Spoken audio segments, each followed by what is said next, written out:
The Canadiennes and the Calgary Inferno haven't met since the Clarkson Cup when Calgary delivered an 8-3 beatdown on the Canadiennes in Canada. And this is the first time these two teams will face off since then. It's only appropriate that they're going to be facing off right here at the Bell Centre. The Canadiennes, the most winningest team in CWHL history with 3 Clarkson Cups, playing at the home of the most winningest NHL franchise, the Canadiennes de Montreal, with all their 24 Stanley Cup banners hanging behind us. Good evening, everybody. My name's Robin Flynn alongside John Bauer. How are you doing, John? Outstanding, Robin. It's going to be a great one today. We have the Heritage Game as we celebrate the 10th anniversary of the CWHL here in Montreal as the former Stars and now the Les Canadiennes. It's going to be a great game, a game that could be even more historic if one of the greatest players in CWHL women's hockey history, Caroline Ouellette, is able to pick up a point. Yeah, she's currently sitting at 299 career points in CWHL. She's the all-time leader in scoring, and if she scores a goal or has an assist, she'll hit 300. She'll be the first woman ever to do it. So we're all crossing our fingers and hoping that Caro does it today. Most definitely. Now, Calgary, of course, has only one defeat on the season, 9 wins and a loss, which came in overtime this season. They're sitting 1 point back of Les Canadiennes coming into today's game. However, they have 2 games at hand, have a 900 win percentage, and they do look like the team, the favorite team in the CWHL as we approach the midway point of the campaign, a team that's building on last year's Clarkson Cup championship, and in fact, a team that got infinitely better in the off-season. Yeah, especially between the pipes when they brought in Emrance Mashmeyer and traded to acquire Geneviève Lacasse, who's the queen of saves. She made over 1,000 saves with the Boston Blades last season. So having those 2 women in goal has really helped them. Delaney Bryan is still a member of the club as well. So having those 3 women involved between the pipes, I don't know, maybe Charlene Labante's reign as goalie of the year may be coming to an end. It's possible. Calgary does have a great back end. They also have the firepower, so we're going to take a look as the teams are being introduced right now out on the ice as we see the starting lineups for the Canadiens. Julie Chu, of course, getting the call on the blue line today. Anne-Sophie Bate will also be there, and we'll bring you the starting lineup in just a few moments' time. It's a really special day because so many of these girls dreamed of playing for the Habs someday. And I don't think they ever thought that they would get to play a game at the Bell Centre. And, you know, just being able to see these girls, these women, these incredible athletes, their dreams coming true, unbelievable. Well, and it's not just their dream come true, Robin. A lot of young women today are realizing a dream in that there's young girls here in the building. We're expecting around 5,000 people in the venue this afternoon. And a lot of these young girls have never been to a CWHL game. They're going to get a chance to see idols for them and take a look at the Westlake team that's out on the ice in front of the Calgary bench. Not exactly every day that they would get a chance to be out on this ice here at the Bell Centre in Montreal, but also, Robin, we'll have to take a moment. I'd like to congratulate you on being able to realize a dream here today as well. Yeah, being able to call a game at the Bell Centre, it's pretty cool. Spent a lot of time in this press box, but not a lot in the booth, so this is going to be a really fun one. So coming out for the ceremonial face-off is Kim St. Pierre, somebody who we don't necessarily need to introduce for women's hockey fans, a 3-time Olympic gold medalist. And she'll be joining us actually during the first intermission, it looks like. So we will speak to Kim St. Pierre, who, fun fact, was my student teacher when I was in elementary school when she was studying phys ed at McGill. So I met her before she even won her first Olympic gold medal, which is pretty cool. The commissioner out on the ice and the majority owner of the Montreal Canadiens, Jeffrey Molson. And of course, the mayor, who is a big fan of the Canadiens. He's been at many games and has come out to support our broadcasts over the years, Denis Coderre. He's also just a huge sports fan, right? If there's a big sporting event in town, you can bet dollars to donuts Denis Coderre is going to be there ready for the photo op. So the captains will come to center ice to take the ceremonial face-off, Marie-Philippe Poulin and Brianne Jenner. So you might be wondering, we were talking about this being the heritage game. You know, there is one player that some people here in Montreal may have expected to see in the lineup today. And that's Haley Wickenheiser, who is not in the lineup for the Calgary squad. She has not played the game this year. No, Haley Wickenheiser has been so busy running WickFest, right? She's really, really passionate about growing the game and making sure that young girls have an opportunity to play. So she just hasn't been able to get into the lineup this season, unfortunately. Hopefully she'll be able to do so soon. But Calgary doesn't seem worse for wear without her. I'm sure they miss her leadership and they miss having her in the locker room and on the ice, but they're playing pretty well. So it's time now for the singing of the national anthem.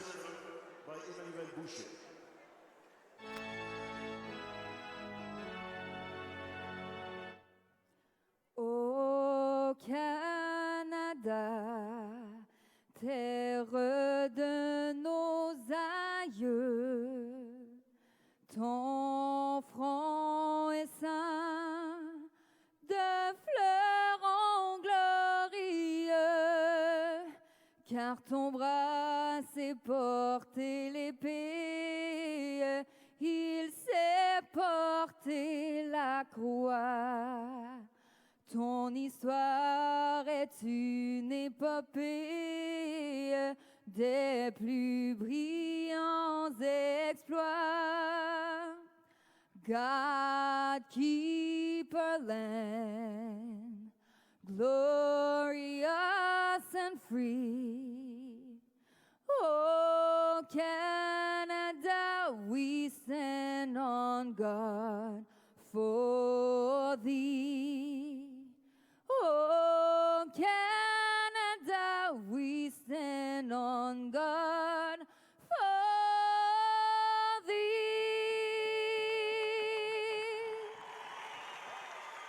Beautiful rendition of the national anthem here at the Bell Center. Manuel Boucher singing "O Canada" as we get ready to start here at the Bell Center. Welcome if you're just joining us. I'm Robin Flynn with John Bauer. This is CWHL Live, brought to you by Hilberg and Burke, empowering young women one sparkle at a time across Canada. Proud supporters of the Canadian Women's Hockey League and its incredible athletes. Getting the call between the pipes today for Les Canadiennes is Charlene Labonte. She is 6-1 on the campaign with a 155 goals against average and a 927 save percentage. And for Calgary, it will be Emerance Mashmeyer who will get the call to start the game. She is 2-1 in 3 games this campaign, 2.26 goals against average, and a 927 save percentage.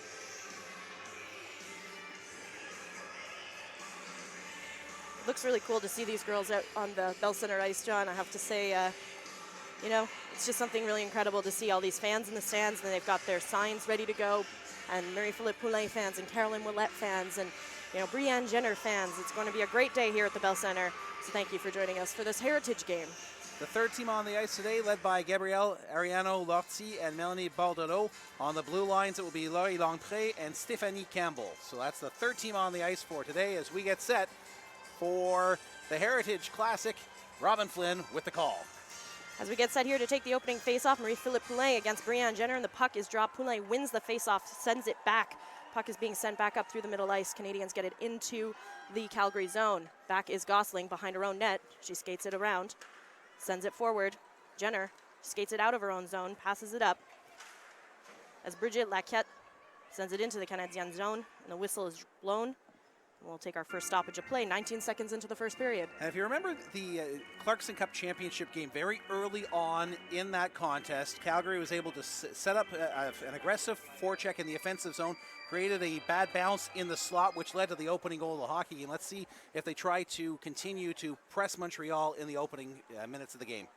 Julie Chu has the puck now. She sends it up to Poulin, who sends it up into the offensive zone, dumping it in. Skating back now is Anne-Sophie Betté. She sends it up for Julie Chu. And that puck now is looks like it's going to get cleared out of the zone, up through center ice now. Betté sends it back in, and Canadienne will go for a line change. Laquette at the circle sends it up out of the Calgary zone. At center ice now is Katia Clément-Hedra, last year's Rookie of the Year nominee. She struggles to maintain possession of the puck. In is Chartrand. Leads the team in penalty minutes this season, does Kathy Chartrand. In the corner now, a little battle for the puck. People tripping over themselves. as they were trying to straddle the blue line to keep it onside. In front of the Calgary bench now as they're trying to get the puck in there is Irwin and Noémie Marin, and whistle is blown as no one seemed able to get that puck out of there. And the puck, as you can see, was right on the blue line. Just earlier on, almost a turnover at the blue line by Cass Poudrier, but her defensive partner, Cathy Chartrand, was able to help her out and allowed the Canadiennes to get the puck into the offensive zone.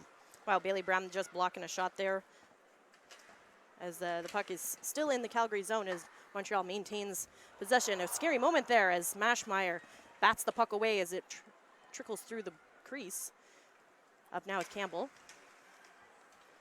She sends it back up, and the Canadiens managed to keep it in the zone.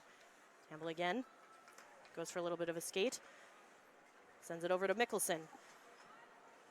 She dumps it in as Calgary will go for a blue line, and the puck rolls behind Charlene Labonte. Carly Hill in the corner.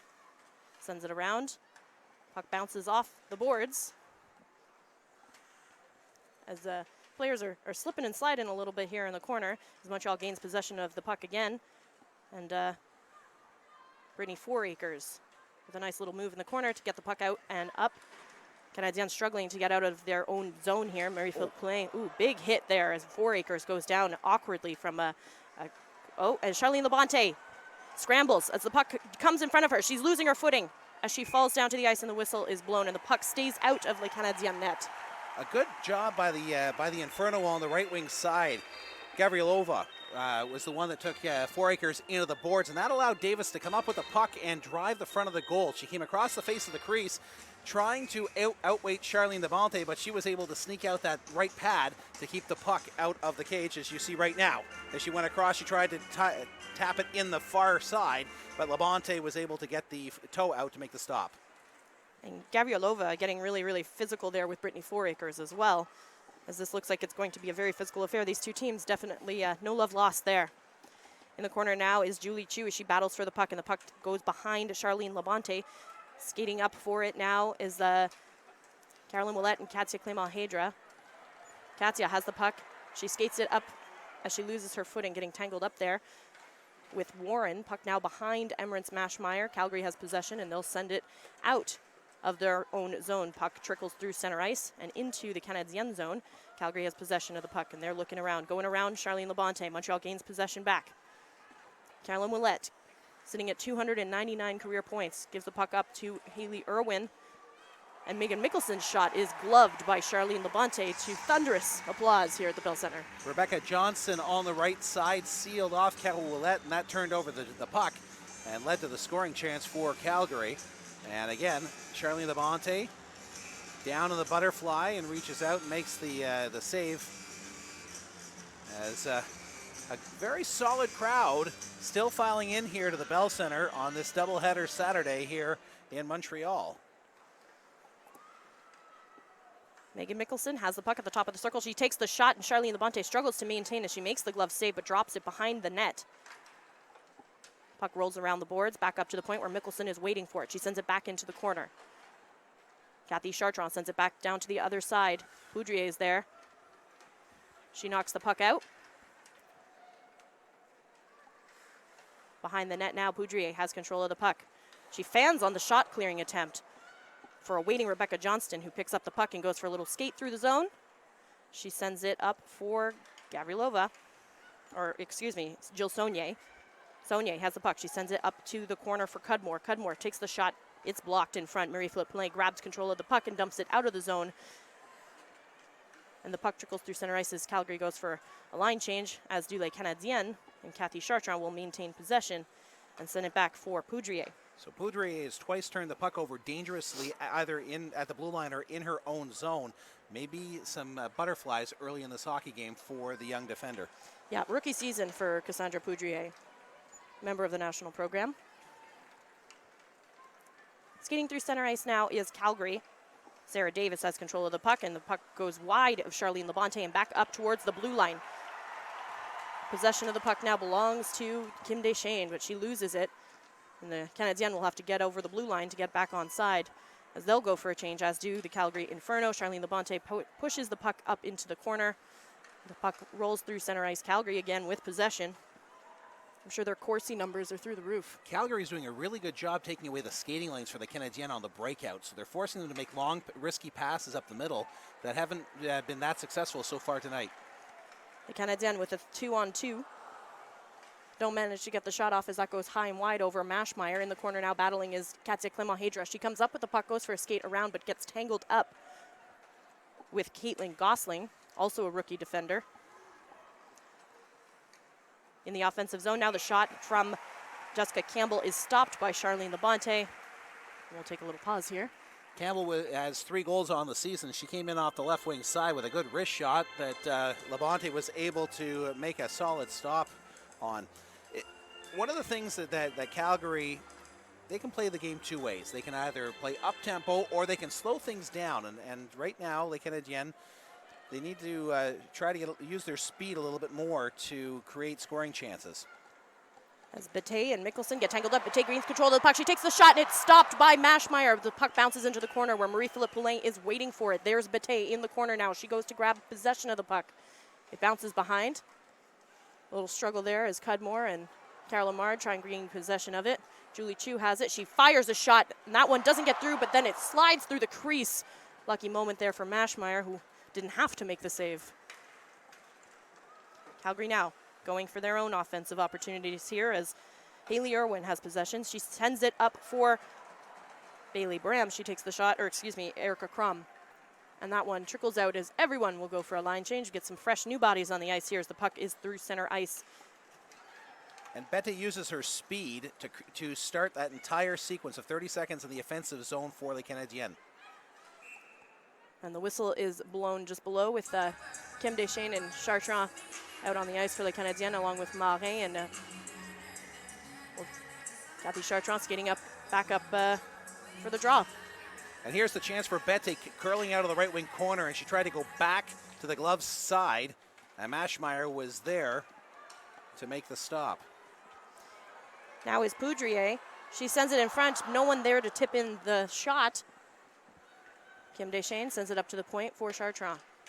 Back in behind Emirates Maschmeyer. The puck now. Noémie Marin skates it ahead. Calgary grabs it up again. Marin grabs the puck and stops it. Keeps it in at the blue line as the Canadiennes will go for a line change as they dump it back into the deep Calgary zone. Loose puck now picked up by Crum, sorry. At the line now, the Canadiennes gain possession, but they're not able to get back into the offensive zone as Brittany Fouracres misses a pass, and she goes deep back into her own zone. Carolyn Ouellette with the puck at the Canadiennes blue line. She sends it up where Jenner picks it up. She skates in at the circle. She takes the shot to the corner where there's nobody waiting. Skating back out now is Sarah Lafour, who beat Marie-Philippe Poulin's scoring record at Boston University.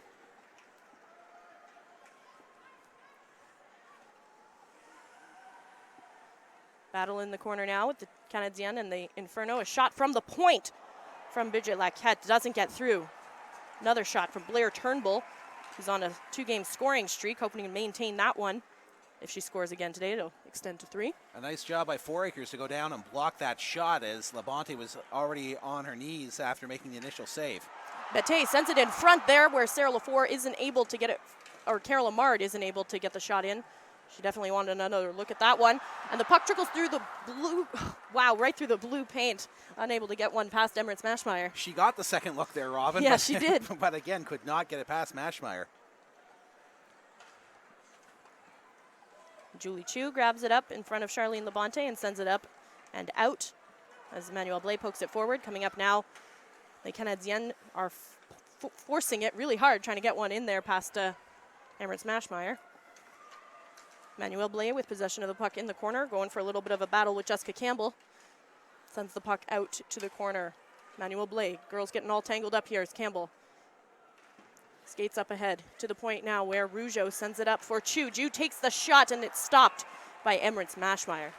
And we've seen this over and over with the Canadiennes over the years that they will roll out the third or fourth line to go and crash and bang and work it along the boards. And that's what happened there on that last shift. The pair off, Bacchia, a line out there, throwing their weight around along the walls. Earlier on, here was a scoring chance.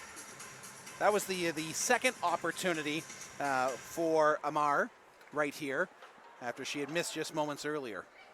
Canadiennes just got another shot off there. That was stopped by Mashmeyer. She makes another shot as Katja Clement-Hedra skates it into the corner. You always know who she is. She's got the big, long, curly ponytail. Easy to spot on the ice. Tangled up in the corner now is Bailey Bram, unable to get the puck as we're really playing a game along the boards today. Sarah Lafour has the puck. She sends it up front for Poudrier. Poudrier skates it into the offensive zone. Loses control of the puck as everybody will go for a line change. Poudrier with Willette in the corner, pops it free where Leslie Oles isn't able to gain control, but Calgary does, and they'll send it out of the zone and skate it up through center ice. Jill Saunier now has the puck, gets tangled up on a great defensive play right there from Sophie Bureau. Canadiennes now skating it up. Carolyn Willette has possession of the puck. She takes the shot, and it's gloved by Mashmeyer. Willette on a 2-game goal-scoring streak herself as she lets one go from just inside the top of the left wing face-off circle. Scoring 5 goals last weekend against Boston in back-to-back victories for the Canadiennes. As you take a look at the shot here by Willette. Steps into the shot. Laquette may have been there to screen Mashmeyer, but she was able to get the glove out to make the stop. With the puck now is Bailey Bram. She sends it up and through and tries to knock some girls out of the way, but Montreal gains possession of the puck again as Leslie Oles has it, and she'll send it up towards center ice, where Kim Deschênes dumps it into the corner, goes to retrieve the puck, isn't able to do so because that is retrieved by Calgary. Blair Turnbull skates up the ice. She has possession now in the offensive zone. She goes towards Charlene Labonte, isn't able to get the shot off. Carly Hill has it now. The defender sends it up towards her own blue line for a waiting Sophie Bureau, who dumps it into the Calgary zone, and the Canadiennes will go for a switch. In the corner now, Brianne Jenner on the ice, captain of the Calgary Inferno. With possession now of the puck is Anne-Sophie Bété. She sends it from Marie-Flo Poulin, who isn't able to get a shot off there. Poulin goes for a skate behind the net, chasing after Jenner. It's a battle of the captains. At the circle now is Cudmore. And one of the things that we're seeing, Robin, is Calgary putting a double team on Poulin and on Willette so far in this hockey game. Definitely 2 girls that you want to watch and make sure that they don't have the puck as much as possible. Cudmore now sends it back up to her defender. Skating up the ice now is Jessica Campbell. She heads into the offensive zone. She's double teamed, and the puck is bounced off of Charlene Labonte's pads into the corner and up towards the blue line. Lauriane Rougeau has the puck as she goes for a skate up through center ice, sends it up forward for Katja Clement-Hedra to a waiting Carolyn Willette. Carolyn Willette takes the shot, and it bounces up, and Mashmeyer jumps on it for the whistle. Lauriane Rougeau and Julie Chu give and go in the defensive zone, change things up going east-west, and then are able to move it north-south up to Caroline Willette, who brings it into the offensive zone for the shot on goal. You will notice from time to time that you will have some certain special graphics up on the broadcast today, and that's because our friends here at the Bell Center are providing us with a wonderful high definition, almost 4K broadcast here. And I have to admit, the services that the Canadiennes have been providing to Les Canadiennes today and over this weekend have been incredible. Their support of the CWHL has been phenomenal. And Robin, you and I, we traveled to other NHL venues, whether it be at Canadian Tire Center or to Air Canada Center. And I have to admit that the show that the Canadiens crew has put on here today, with the services to make the women on the ice and the fans in the stands feel like they're at an NHL game, has been incredible. Yeah, nice to see they pulled out all the stops with the animation during the games. You got Michelle Lacroix announcing everything, which is top-notch and first-rate and first class, and all those lovely things. As we're just taking a little pause here while the crew is on the ice, getting rid of some snow. And we're just finding out now that Kim St. Pierre will join us during the first period, during the first intermission rather. 3-time Olympic gold medalist, former Montreal Star, back when they were the Stars, not the Canadiennes. sure it's a big moment for her too, to be able to see this. So the Canadiennes are also on a winning streak. They've won 2 in a row, those 2 games against Boston. Calgary's previous 2 victories came at home against Boston, 5-1 and 9-2, and they broke a 1-game losing streak at Brampton when they recovered from a 5-2 loss to beat Brampton back on November 20th, 5-2. So Carol Amard takes the draw and she wins it as the Canadiennes out shooting Calgary right now 7-5. Another shot taken from Marie-Philippe Poulin, and that one goes in as her teammates crowd around her to celebrate. Marie-Philippe Poulin scores at the Bell Center. It's 1-0 Montreal. Time of the goal, 11 minutes and 52 seconds of the first period. And the Canadiennes draw first blood. A good snapshot from the left side by Poulin. There's a screen in front, and I'm not sure Maschmeyer actually saw the puck until it was too late. Yeah, good work by Carol Amard there in front to make sure that she had the screen. So Marie-Philippe Poulin was able to snipe it as they'll meet at center now for another draw. So for Pooh, that is her 9th goal of the season. To give her 18 points and to move within 4 points of Caroline Ouellette for the Angela James Trophy lead. Puck now goes through center ice as Anne-Sophie Bété and Poulin skate towards it. Poulin not letting up, wants to get another one. Anne-Sophie Bété takes the shot in front. That one is jammed home by Carol Amard, who isn't able to get it over the goal line. Behind the net now, Carol Amard falls to her knees as Caitlin Gosling isn't relinquishing control. As we'll get the confirmation of the goal.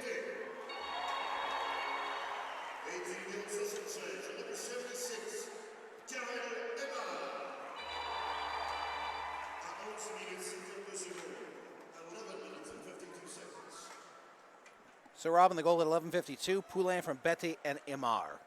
Kim Deschênes now skates it up into the Calgary zone. Pucks along the boards with Megan Mickelson. There is Kim Deschênes again, sends it up forward for Haley Cudmore. She goes for a skate behind her own net, comes up through and sends it out of her own zone and into the Canadienne zone. We're awaiting Brittany Fouracres, picks up the puck, sends it up where Leslie Oles will pick it up and skate it out through center ice and enters Calgary's zone. It's a 1-on-3. She takes the shot, and that one goes high over Maschmeyer and up into the corner where Katia Clement-Hedra picks it up and loses control of the puck, gains it again. She goes up to the high slot, sends it up for Fouracres. She takes the shot. That one doesn't get through. That one is blocked by Haley Cudmore. So Montreal once again starting to use their speed in the transition game, creating opportunities. They now are out shooting Calgary 8-5 as we have 6:25 to go in the first period. Skating into the Montreal zone now is Louise Warren, but she'll lose possession of that as Caroline Ouellette has it at center ice, and she sends it up for Sarah Lafour, who goes in, but the whistle is blown, and she won't get to take that shot as it was offside.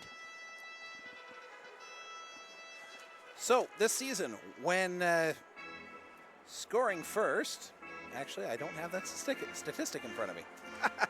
I thought I did, Robin. Look at all that show prep and a moment of glory, and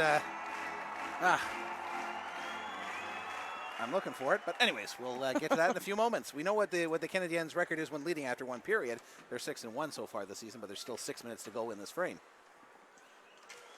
Center ice now, Marie-Philippe Poulin goes for a skate. She's double teamed and isn't able to get the shot as Calgary does a really good job of stopping her there. Don't think they want her to score another one. Bailey Bram with the back check there. At center ice now, Bailey Bram has it. She goes for a little twirl around the blue line. She maintains possession as she sends it up into the Montreal zone where Blair Turnbull skates up towards Rougeau, who sends it up for Julie Chu, who goes for a skate from behind her own net up towards the circle and along the boards as she makes a clearing attempt. For Kim Deschênes at the opposing blue line is waiting for it. Julie Chu has it. She sends it back up to the blue line. Kim Deschênes knocked in the boards by Perry. Leslie Oles takes the shot, and that one is stopped and bounces through, and Emirates Maschmeyer forced to leap on the puck and cover up. We've got another whistle here. 5:18 to play in the first period. Robin, that play there was very eerily similar to the opening goal of the Clarkson Cup last year. The puck hits a skate of a defender in the slot, as we'll see it right here. There's the initial save. Bram is there. She tries to clear it, goes off of Haley Irwin's skate and rolls back towards the goalkeeper. Now, from our vantage point, we're able to see that Maschmeyer's wickets were open, and that could have been dangerous for Calgary. Carolyn Millette has the puck at the point. She sends it up, or Poudrier takes the shot, and that one isn't able to get through. Bounces harmlessly behind the net where Katya Clement-Hedra is waiting. Gavrilova loses it at the puck. Haley Irwin gets it. Carolyn Millette now has it at center ice. As everybody gets back on side, she dumps it in and chases after it in the corner. Carolyn Millette up for Sarah Lafour, who shoots the puck on Mashmeyer, stopped with the pad. Puck now back in the possession of Carolyn Millette. Caro at the circle, loses it to Irwin. Irwin has it now, going behind Mashmeyer's net and up into the corner. Puck going through center ice now, entering the Canadienne zone where Poudrier has it, and she'll send it up and forward and out. Or Carol Amard up for Marie-Philippe Poulin, who skates it into the offensive zone. She's got it at the circle. She goes around Mashmeyer up to the other dot where Anne-Sophie Bété takes a shot that goes wide of Mashmeyer. In the corner, Carol Amard sends it back. Marie-Philippe Poulin there to pick it up in the corner. She's got two Calgary players on her 6 as they battle for the puck in the corner. Anne-Sophie Bété comes in to help out to try and jam it loose. Carol Amard is there waiting in case it does come free, and she can pick it up. Calgary gets it loose, and it trickles out of their zone and up through center and into the Canadienne zone, and Calgary will go for a line change. The problem for Calgary on that turnover was that they were out on the ice way too long. Hard shot from Rebecca Johnston from the high slot, and that one goes right in the Canadienne logo for Charlene Labonte as she makes the save. Except they were able to get the change once they got the puck out to center ice, and that was what allowed them to get that scoring chance on the wrist shot and the slot. But Charlie's looking solid thus far in the hockey game, turning aside all 6 shots that she's faced. Laquette with a shot that goes wide, and that one bounces harmlessly behind the net and into the corner, where Jill Saunier has it. Another battle along the boards to gain possession of the puck. Carolyn Millette jams it free and gets it out of the zone and up through center ice and back into Calgary zone, where awaiting Caitlin Gosling has it. And will send it up to the point as Calgary clears the zone and has possession. Laquette skating up now, shoots the puck, which Charlene Labonte will stop and glove against the ice to get the whistle. An interesting first period here, Robin, so far, as the two teams at the beginning were very tentative. A lot of play along the walls, as you mentioned, and then the Canadiens started getting the skating lanes open, transitioning well. Calgary, I'm a little surprised that they haven't tried to use some of their speed up front to counterattack a little bit more. Haley Irwin wins the draw, and that one goes back as Calgary tries to get another shot in on Charlene Labonte. Battle along the boards with Rougeau and Irwin. Sends it out for Bailey Bram. As these teams will keep battling for that puck along the boards. Unable to jam it free, Julie Chu's in to help out. See if maybe she can get it out. Looks like it's stuck there with Bailey Bram all tied up. Puck gets loose. Leslie Oles has it. She sends it forward for Marais. Puck at center ice now, where Jackie Perry has it, shoots it into the offensive zone. Charlene Labonte comes out of her net to stick it out for Julie Chu. Marais now with the puck in the corner. Goes behind for Lauriane Rougeau. Rougeau has it, does a little twirl at the dot to get Turnbull off of her. Turnbull doesn't notice now the puck just hit her in the back. As Rougeau will clear the zone for awaiting Kim Deschênes, who skates in. She takes the shot, and that one is blocked. Calgary now has possession of the puck, skating it up through the center ice area, where Jessica Campbell now sends it forward for no one. Gavrilova sends it down into the corner. Emmanuelle Blais is there to knock it forward. Jordana Peroff helps out as that puck gets in on Labonte, and she'll cover it up. Gavrilova has had a pretty solid opening 20 minutes here today, getting a scoring chance there on Charlene Labonte. As you see her coming from the backside of Campbell and trying to shovel it through the veteran tender for Les Canadiennes. But she's created a couple of scoring chances in the offensive zone in this hockey game as an illegal face-off just occurred. So we'll reset again to the right of Charlie. As Campbell will come in to take the draw against Emmanuelle Blais, who wins it. She sends it back into the corner where Poudrier knocks it out behind. And up and out at the blue line is awaiting Jordana Peroff. She tries to gain control of the puck and gets it in as everybody tries to get on side at center ice. Manuel Blais has it now. She skates up through center ice, sends it up forward. Battle along the boards at the benches as the puck dumps back in behind Charlene Labonte. She'll get her stick out there as Kathy Chartrand sends it up for Poudrier. Poudrier has it now. She sends it cross-ice pass for Kathy Chartrand. Sends it up for Anne-Sophie Bethé. Bethé battles along the boards with Laquette, and she'll dump it in behind Maschmeyer. And we've got looks like we have got a penalty on the play. Actually, I think they're calling it an icing against the Canadiennes. I mentioned a little bit earlier on that Poudrier had turned the puck over twice trying to clear the zone. You've noticed the last couple of times, Robin, when she's had the puck in the defensive zone, she's gone east-west, simplified the game, and that's allowed the Canadiennes to break out of their own zone without any incident. Back in their own zone for the draw after the icing now. Brianne Jenner and Marie-Philippe Poulin taking the draw to the left of Charlene Labonte. Puck is dropped. Poulin wins the draw.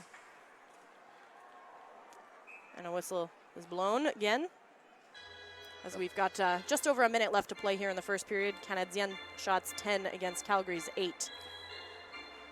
So now the Canadiennes are able to get the line change that they were looking for, as Alyssa Sherrard was actually forced to come back on the ice just a moment ago on the icing call, as the Canadiennes tried to get a late change. So Kim St. Pierre will be up here in the booth with Robin in the first intermission, so that'll be a great conversation coming up. You don't want to miss it, folks.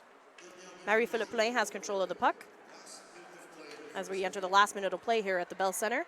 Laquette has it. She gains control with Carol Amard behind her. Anne-Sophie jumps in where Marie-Philippe Poulin takes the pass from Bethé, takes the shot, isn't able to get it through, and she's disappointed in herself as Maschmeyer makes the save. An outstanding stop by Maschmeyer. You're going to see this on the replay as Marie-Philippe Poulin is smiling. A great backhand shot in tight. The pass comes out in front, and look at her go to the backhand, and at the time that she was finishing her follow-through on the backhand, she actually makes contact with Maschmeyer's glove, and a great save there by the tender for Calgary to keep this game 1-0 in favor of Montreal. Taking the draw is Katia Clément-Hédra. She looks like she loses that one on purpose to send it in deeper into the offensive zone as the puck travels along the boards now. Katia Clément-Hédra loses the puck. It's sent up forward for Bailey Brown, who knocks it forward. Charlene Labonte stops it with her stick and sends it behind for Julie Chu, who picks it up and goes for a skate in the corner. Stops on a dime and sends it up forward now, where Carolyn Ouellette picks it up near the blue line. She'll dump it up into center ice, where Clément-Hédra will scoop it up and jump into the offensive zone. Sarah Lafleur is there. They aren't able to keep it in, and the Canadiennes will have to get back on side. Well, it looks like now Haley Irwin has it. She sends it up for Blair Turnbull, who takes the shot. That one blocked in front by Julie Chu. Julie lucky she didn't get a penalty for holding the stick there. As the Canadiennes have possession, Sarah Lafleur skates it up as time expires here at the Bell Center. Shots 10-8 in favor of Les Canadiennes, who have a 1-0 lead thanks to a goal from Marie-Philippe Poulin, her 9th of the season at the Bell Center. And it was Poulin from Bethé and Amar at 11:52 of the first period to give Les Canadiennes a 1-0 lead, as Robin said, after 20 minutes of play. And they almost came up with another goal a few moments ago, thanks to Bethé setting up Poulin in the slot with a backhander. But a great stop by Maschmeyer to keep this game 1-0, as we see some of the highlights. Actually, those are the Canadian highlights. We actually had the scoring summary just a few moments ago, but we will bring that to you a little bit later on in the intermission.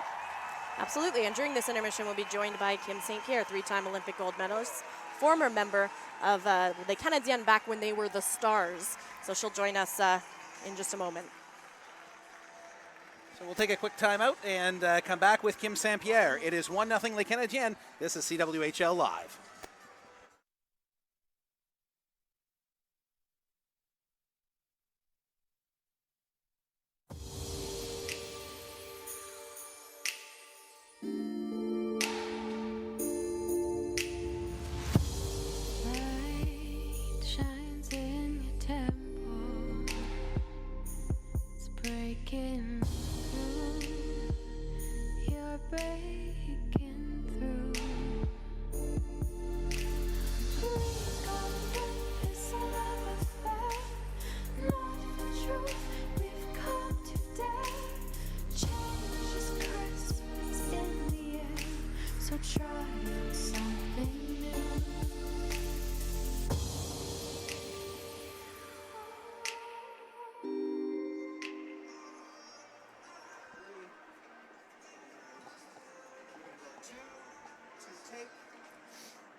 I'm joined here now by Kim St. Pierre, three-time Olympic gold medalist, former member of the Montreal Stars, back before they became La Canadienne. This has to be such a cool moment for you to see these girls playing on Bell Center ice. Oh, I really wanted to be here today for this special day. The girls were very, very excited. They did a lot of promotion to get as many people as possible to come to the Bell Center today, but it's a dream coming through. Like finally, the CWHL is able to play in the NHL building, so the girls, they deserve it, and we're having a great game today. Yeah, it's also just ignoring for a moment, we're in the Bell Center for the first time. It's really cool to see that. The hockey implications of this game. First time these two teams have met since the Clarkson Cup. How do you prepare for a game like that as a goalie yourself? Would you get nervous? Would you change things, how you played, if it was coming off a really tough loss like the Canadiennes suffered against Calgary in the Clarkson Cup final? Yes, I remember watching the game last year, and I felt bad for Charlene Labonte. Like she works so hard. She's a great goaltender, but sometimes as a goalie playing these final games and it doesn't go your way, you feel really bad. You try so hard, but there's nothing you can do about it. So I'm so glad to see her today. 1-0 Montreal after one period, so she came back strong. And for sure the Canadiens, I'm sure they were ready, the girls, to especially after that loss from last year and playing in front of so many people here. So it's all about preparation, and they did a great job. Speaking of preparation, young goaltender and Emmerich Mashmeyer for the Calgary Inferno. She sort of burst onto the scene at the Worlds last year. A name a lot of people didn't know. What's your initial impression of Emmerich Mashmeyer after seeing her now for a little while? She's a great goalie. I've seen her a bit last year at World Championship, and just to see her today, she works so hard. She's very athletic, and she battles. She wants to see every puck, and I really like her style of play. She's going to be great for the national team, and I've heard great things about her. I know last year it didn't go her way at the World Championship, but I'm sure she's going to learn a lot from it, and you can see as she dominates in this league, and she'll be so good. Here it's the Heritage Game, CWHL celebrating its 10th season. It's the second oldest women's professional league in North America. Only the WNBA has been around longer. It's so incredible. I bet, you've been around for a while. You were part of the beginning of the league. What does it mean to you to see the league entering its 10th season? Well, finally, it's growing and it's working. For so many years, we were hoping to get a professional league, but so many people are working hard, are involved in the league. Sponsorships, partnerships. The teams also, they put a lot of time. They have good coaching staff. So I think the credibility of the league now is at the highest, and people now, they want to see the girls play. And I think every team is doing such a great job, and Brenda in the CWHL league as well. And just to be able to broadcast so many games, now people can follow the games and the live scores on the web. So that everything, it's like a package that helps the game being out there. So we hear about the CW and we want to follow every team. So I think it's a great sign. I think my favorite part today is seeing all the little girls wearing Marie-Philippe Poulin jerseys and Carolyn Ouellette jerseys, but not just the little girls, the little boys in the stand. For some of them, this is their first time seeing live hockey. And when you think back to you were a child, I'm sure the first time you saw live hockey, it wasn't women playing. No, not at all. And even my two nephews, they're here today and they wanted to watch the girls play hockey. It's just the caliber we can offer now. And yeah, it's so great to be able to see great hockey. Yes, there's the NHL. They take a lot of room. But I really believe that there's room for women's hockey. And I was talking with Jeff Molson before the game started, and he was really happy to be able to make this game happen today at the Bell Center. And he's hoping to have more games in the future. So I think we're opening up ice, and then yeah, I think if we offer great product on the ice, people will really want to be involved in the game, put some money into it, and then offer great hockey. Thanks so much for your time, Kim. Thank you very much.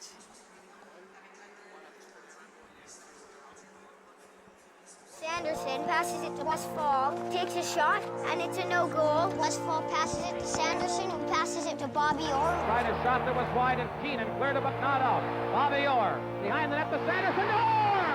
Bobby Orr! The Boston Bruins! Up the center and coming in as Lou. Hillendyke centered it. And that scores! Manny McDonald! 5-10 left to play in the second. Here's Lemieux. The center penalty coming out. Look at Lemieux. Oh my heavens. What a goal. What a move. Lemieux.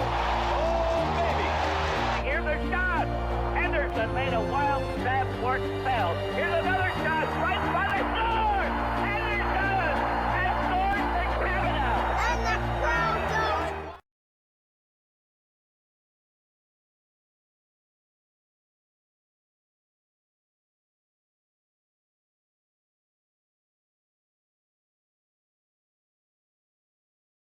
Are we live? Action. Let's do it. Let's go. Let's get them. I couldn't imagine what I would do if I was these kids' age and something like this happened. Are we going right now? All right, let's go. Burlington Eagles!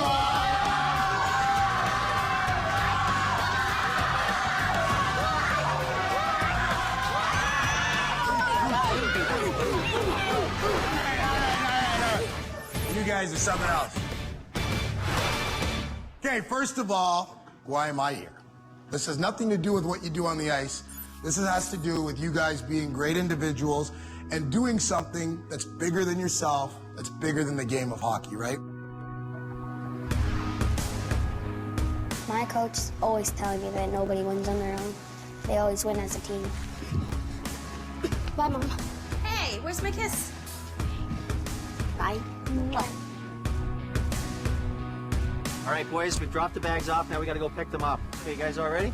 Put the hands in. 1, 3. 1, 2, 3. Here he goes! The Burlington Eagles raised the most food, not just in Burlington, but right across Canada. All right, good luck. Nice job that you're doing. Everybody put a lot of effort into getting the food. As a parent, you put your kids in hockey because you really want them to develop some skills. But it's really incredible when you actually see your kids become compassionate. You guys have inspired me so much. Thousands of pounds of food. You just don't play hockey to win, but to be better people. So Scotiabank and I are going to give you guys a crazy opportunity. We've selected 3 teams across Canada that are going to compete in a series of challenges. And guess what? You guys are one of them. What do you guys think? What do you guys think? I'm actually going to be like your mentor. I'm going to help you guys win this opportunity to go. And the winner goes to Scotiabank Hockey Day in Canada. Well, when I was born, that was probably the best thing in my life, but this was the second best thing. That's what I'm talking about.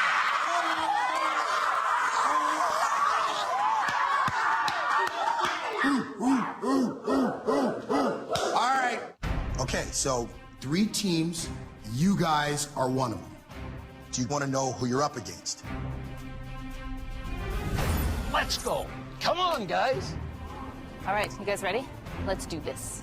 Come on, guys.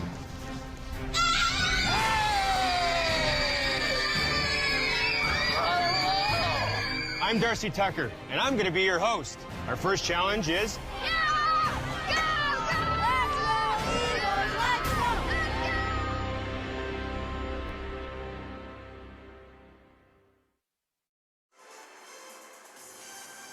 CWHL Live is brought to you by Hilberg & Burke, empowering women's hockey and the CWHL. 1-0 Les Canadiennes lead the Calgary Inferno after 20 minutes of play here at the Bell Centre. Jared Book of Habs' eye on the prize joins us here for our first intermission. Jared, your thoughts on the opening 20 minutes of play? Well, it was a slow start for Montreal a little bit. I think that they really were able to get some big saves from Charlene Labonte, but they were able to come back as the period went on, got a lot of scoring chances, and Marie-Philippe Poulin alone in the slot, you know what the answer to that is.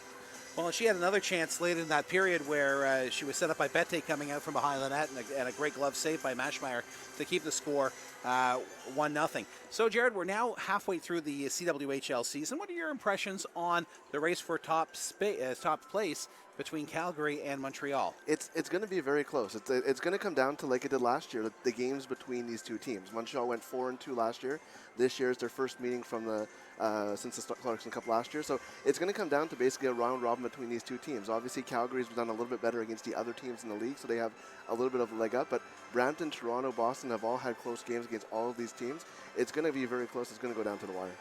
And let's talk about that Brampton-Toronto rivalry, the GTA battle, which is shaping up for potentially pick your poison in the first round of the playoffs. But then again, both Brampton and Toronto have had success against Les Canadiennes and Calgary so far this season. Yeah, both teams have done well. Toronto took Calgary to overtime twice. Brampton beat Toronto in regulation time. Beat Calgary, in regulation time. So it's going to be a very close battle. Any game between these four teams is going to come down to the wire, and you can't take a night off. If you take a night off, you're going to end up with an L in the standings. So it's very close, and it's great for the league. It's great hockey, and it's going to be a very exciting race to the playoffs, and the playoffs are going to be great as well. So the Heritage game today, big crowd. You were telling me out in the hallway that there were some delays for fans getting into the building today. Yeah, there were lineups even during warm-up was going on while the Zambonis were going for people walking up getting ticket sales. So it was a late arriving crowd. It's getting more full as the period goes on, and it's great to see. You know, you come to Bell Center, you want to have a big event, and the crowd has definitely done their part as well.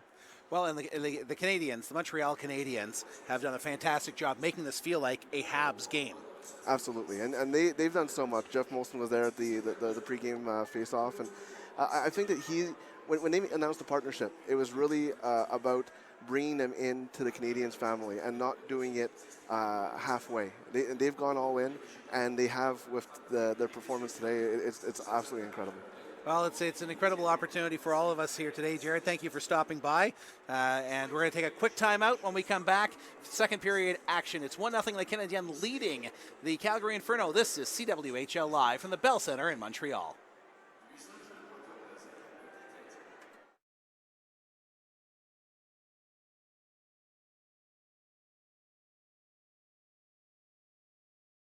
We've selected 3 teams. You guys are one of them. Do you want to know who you're up against? Testing. 1, 2, 3. Come on, guys.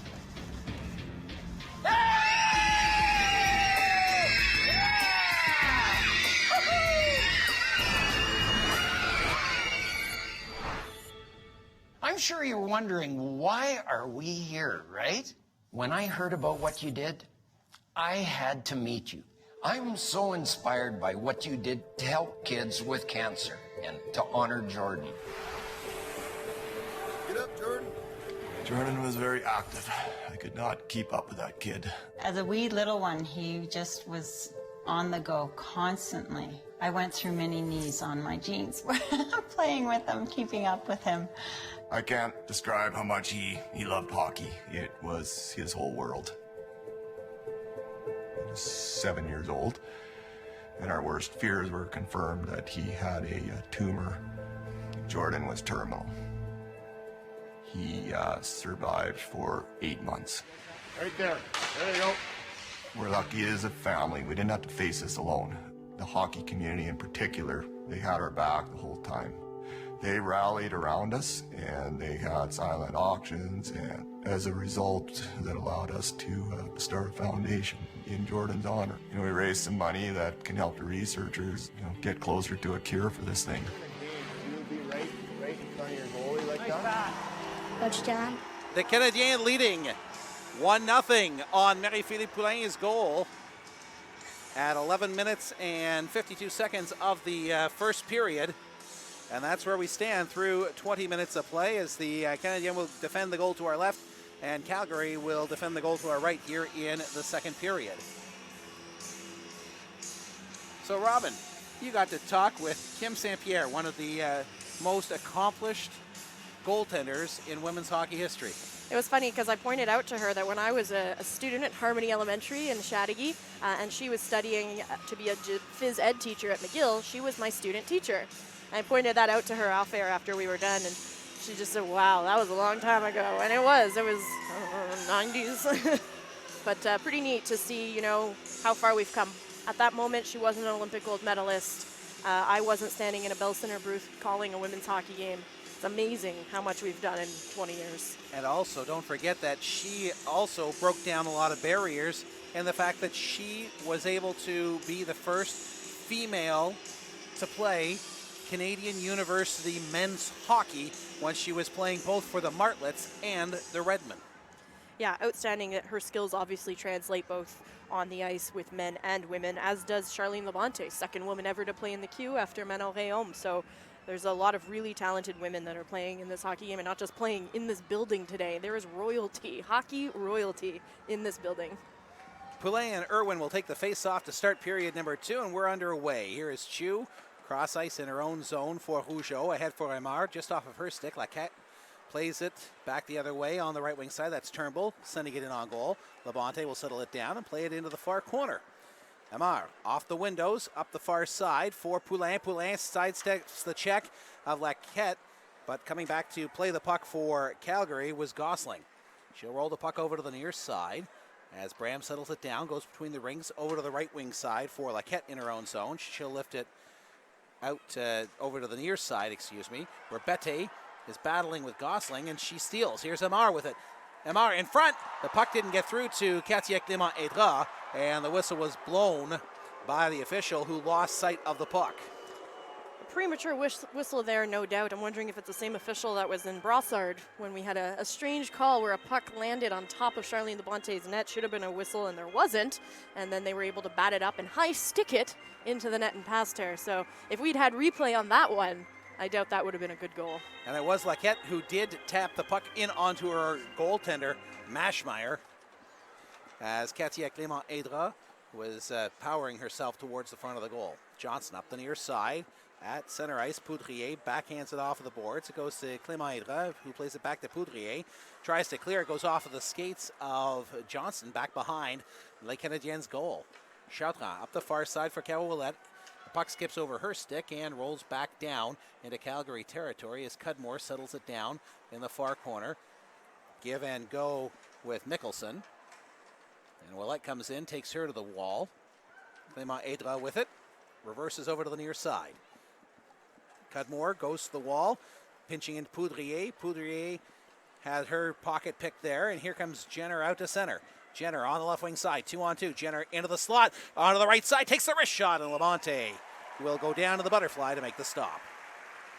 I feel like every time Caroline Ouellette is out on the ice, my heart just jumps up into my throat as she goes into the offensive zone and looks like she might go in for a chance, maybe an assist, maybe a goal, who knows, but oh boy, wouldn't it be something if she manages to hit 300 here at the Bell Center. The roof will come off of the building. Absolutely.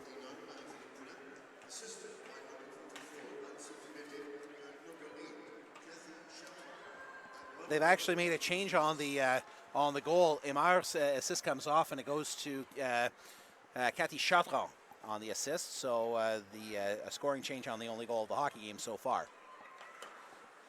Peary up the far side, but Oles steals it, and then she gets rocked just inside the blue line, and Les Canadiennes will get the first power play of the hockey game as a body checking call comes up against the Inferno. And the Canadiennes' power play isn't as strong as it was last season, but it's still good enough for best in the league. They're operating at a 28.3% clip right now. They're 13 for 46, whereas Calgary heads to the PK, and they're doing very well on the penalty kill, 88.6% efficiency. And there's a look at the check as Peary stepped into Oles just inside the blue line. So Les Canadiennes to their first power play of the hockey game. As you mentioned, Robin, Calgary has a very good penalty kill here, as Julie Chu skates it into the left wing half wall, and then she makes a drop pass. Irwin tips it out to center, foot race with Poulin. Poulin gets back and skates away from Haley Irwin. Now she'll curl between the rings up to Bette on the right wing side. Bette behind the D going towards the goal, but she rolled. She lost a handle on the puck as she was about to roll the disc in behind the netminder of Calgary. Ouellette on the right wing side. Bodied by Gosling. And Laquette has it. She'll play it off of the boards, far side. Julie Chu pinches in, and on the follow-up attempt, it's cleared out to center by Laquette. Ouellette on the reset, brings it in on the right wing side of the half boards. She falls as she was being bothered there by Laquette, who plays the puck ahead up the near side for Turnbull. Turnbull around Poulin. Turnbull towards the goal with Mickelson with her, and she tried to go short side on Labonte, who made the toe save. She used the decoy well there in front of the net. Lafar into the offensive zone, centering pass for Marin, broken up there, but Lafar comes up with it, skates to the far half boards, now back to the blue line it goes. Here is Chartrand, right point for Rougeau. Rougeau takes the wrist shot, goes off of Lafar's skate, she corrals the disc, goes back to Laurien Rougeau, into the right wing corner she goes. Now peels back, goes to Lafar, give and go with Rougeau back to shot on top of the arc with a slap shot that goes over the bar. Mickelson rolls the puck up the near side with 29 seconds to go in the power play for Montreal. Lafleur, backdoor pass. And the give and go in front did not connect as Emar was standing on the doorstep. She probably should have shot. Here's Lafleur now. Takes the wrister. Goes off of Mickelson. Far side. Emar with it. Emar down low for Marin. Marin bothered there by Mickelson. Marin knocks her down. Plays the puck off the back of the goal. And it comes over to Laurent Rougeau as the Canadiens get a partial line change. Backdoor pass again. And a shot by Oles on the right side. Emmanuel Blais is stopped by Maschmeyer. With 2 seconds left to go on that penalty, I had spoken to Brianne Jenner last weekend about how good Calgary has been on the PK this season, and she said, well, it's because we've got a lot of practice. They're the most penalized team in the CWHL this season, so when you're on the penalty a lot, you got to penalty kill a lot. You have to learn how to be good at it. Peroff taking the face off for the Canadiens, and some early movement there. She's out there against Brianne Jenner, and they will have to reset a second on the game clock, I think. That's what the Canadiens are asking for. And now the officials will come over to the timekeeper's bench, and they have put the second back on the game clock, but not on the penalty clock. And there it is, 2 seconds back on the penalty clock, and we are ready to go. So Oles taking the face-off now against Jenner. And Jenner wins it. Blais goes right to the corner and picks up the puck for the Canadiens. She tries to power it out in front. Laquette is there to take the puck off of her. And here's Johnson. Johnson right side for Gosling. She'll play it off the boards into the offensive zone. Julie Chu back to play it for the Canadiens, but Jenner steals. Jenner walks out, centering pass goes off of Blais' stick and rolls into Labonte, who freezes the disc. Watching Rebecca Johnston on the ice, when she gets control of the puck, man, she just starts flying. And she's really hard to slow down. I think a lot of attention tends to go to, Marie-Philip Poulin because of the golden goals that she scored when you're looking at national team players. But Rebecca Johnston, in her own right, is probably one of the best offensive forwards in the league right now. 7 points in 8 games for the Calgary forward. Willett coming over the boards now. So it will be Jenner taking the face-off against Julie Chu to the right of Charlene Labonte. And now Chu is thrown out. Poulin comes to take the draw. Puck comes back to the blue line, where Laquette has it. Wrist shot through traffic, and it went wide. Here's Bette curling on the right side in her own zone ahead for Poulin. Poulin up the middle, has Willett with her, takes a backhand shot that goes wide of the far post. Johnson in the far corner, ahead to Jenner. Jenner backhand pass up the middle, and it is Saulnier out to center ice and into the offensive zone. And they're going to rule that an icing against Calgary. Is Julie Chu having a little chat now with Jill Saulnier, laughing it up. These teams are opponents, but they're also friends, on and off the ice. And Julie Chu is being encouraged today by her Concordia Stingers team, the team that she coaches in the RSEQ League here in Quebec, a part of the Youth Sports Network. There's also a girls ringette team here, and lots of little girls and women and men, and got quite the crowd here at the Bell Centre this afternoon. Well, no different than what we saw in Ottawa last year at the Clarkson Cup, a very diverse crowd. And it's great to see so many people supporting the CWHL. Carly Hill knocked down at the blue line. She was able to fall on the puck as Carolyn Willett plays it into the offensive zone. Maschmeyer will decide to stand tall at the top of the blue crease and freeze the puck. And speaking of young girls, here at the Bell Centre enjoying it and seeing themselves on the Jumbotron, that's got to be a cool experience for them. And a new Usain Bolt pose to boot at the end. Clément Aydra will take the face-off here against Irwin. And Calgary will clear the puck out to center ice. Laurent Rougeau backpedaling in her own zone. Icing waved off, so Rougeau has it. Ahead for Clément Aydra. Give and go with Lafleur, and it is Clément Aydra in the far corner. Irwin now with it for Calgary. Up the middle, she skates it to Bailey Bram on the left wing side. She gains entry into the Canadienne zone. A wrist shot and a glove stop by Labonte. Labonte always makes it so easy when she gets that glove out and manages to just grab it. Has a really good chance for Calgary there as they get their 9th shot of the game.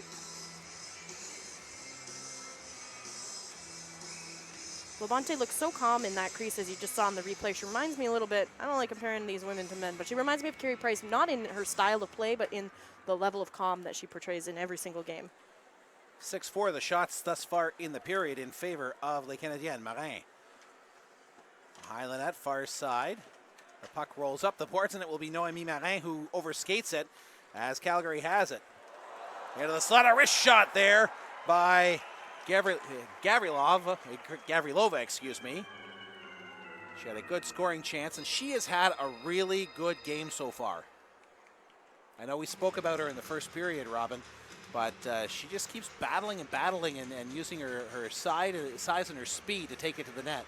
Nice having her in the league as well, as this league is not just Canadian players in the Canadian Women's Hockey League. You've got Americans in Julie Chu, Russians in Gavrilova, and there's a lot of Japanese women in this league as well, so it's nice to see the whole world coming to play elite hockey in the best league in the world. And a great little move that she made to get it underneath Brittany Fouracres to get the shot away. Penalty here to the Canadiennes. So it is a power play for Calgary. Deschênes getting the hooking call as Turnbull takes it towards the goal, but Julie Chu will chip the puck out to center ice. So that gets a reset for Calgary. Laquette in neutral ice, backpedaling, plays it up the near boards, but Rougeau breaks that up, and Gosling will have to go back in her own territory. Up the right wing side, that's Louise Warren. She plays it in deep. Labonte will set it on a tee, and then has to play it away from the forechecking Haley Irwin. Gosling in the slot with a wrist shot that is tipped just wide as Gavrilova may have gotten her stick on it. Now she sets the screen up in front as the point shot comes through.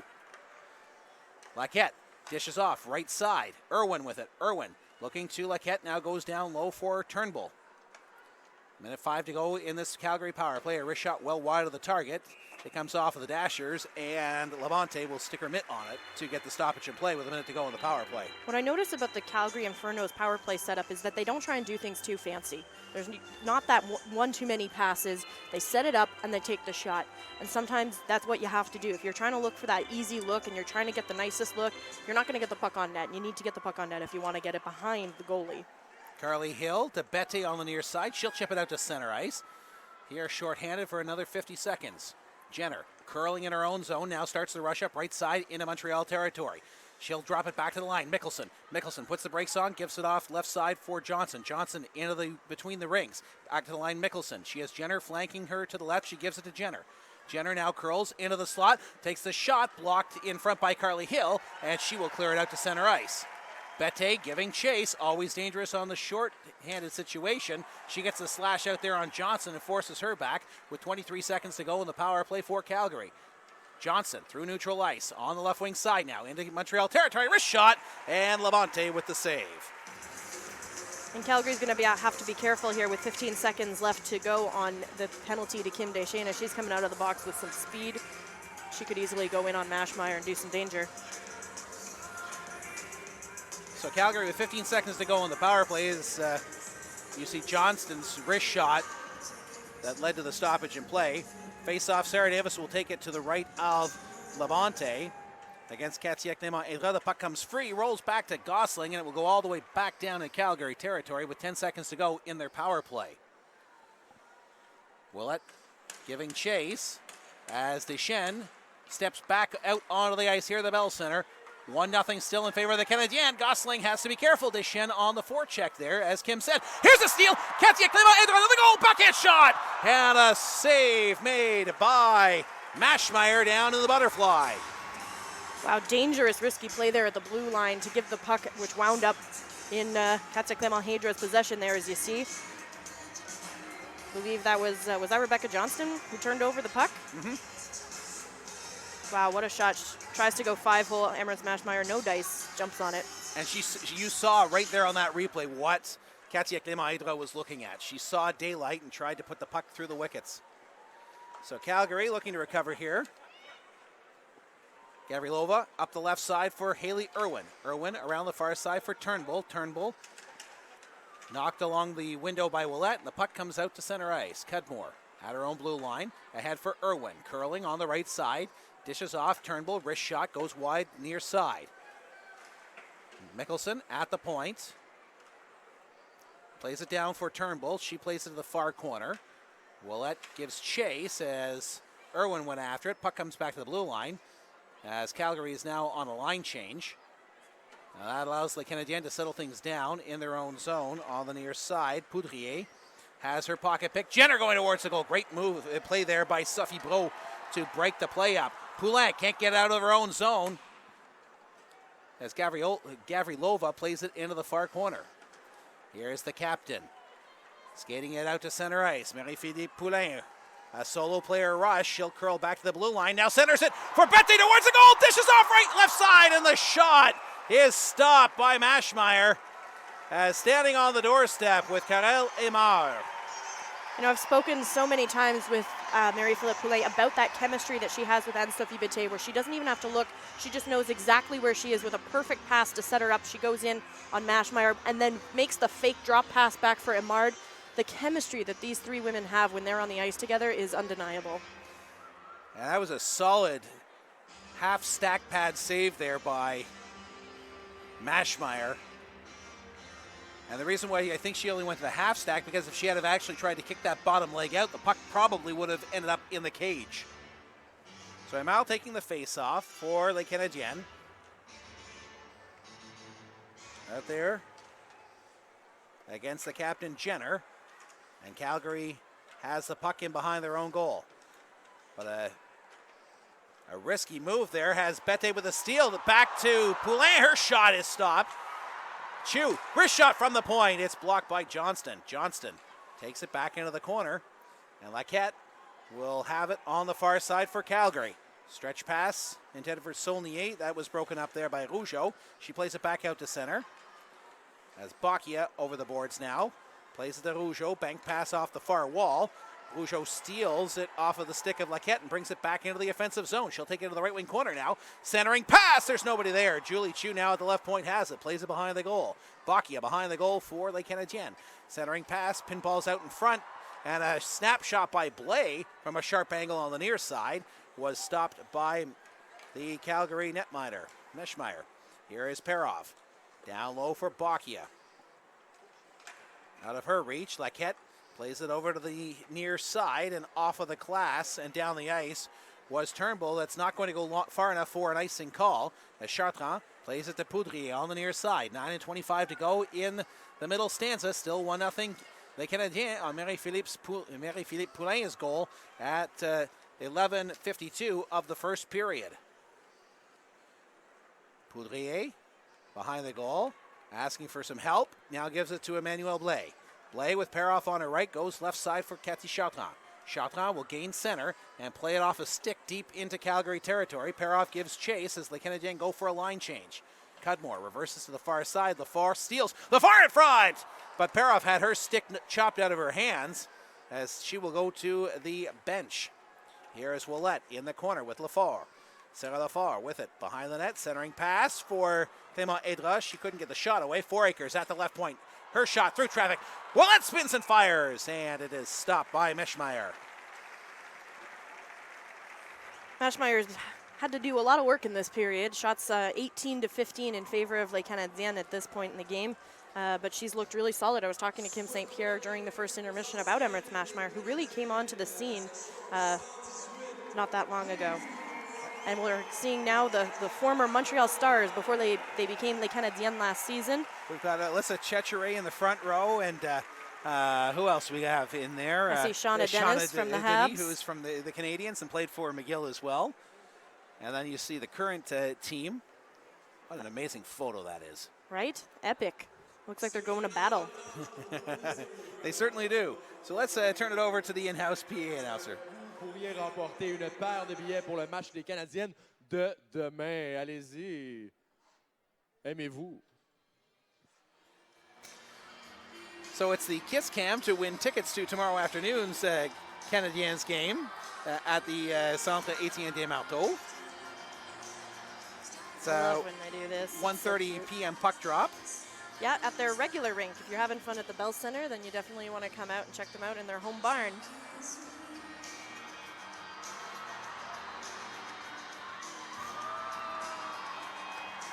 So lots of fun here at the Bell Center today. And as we said, what they've been doing is they've rolled this out as a Habs game. And it's amazing with all the promotions and that. Mom and Dad having fun. So obviously these are things that we don't get the opportunity to bring to you on a regular basis during our CWHL live telecasts.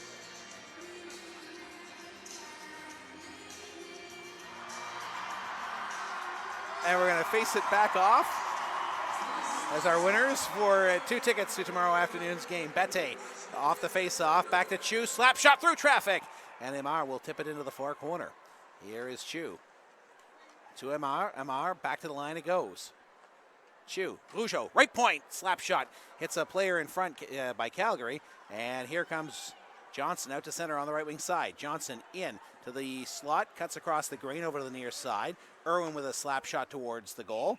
And Labonte will hold on with 8:10 to go in the second period.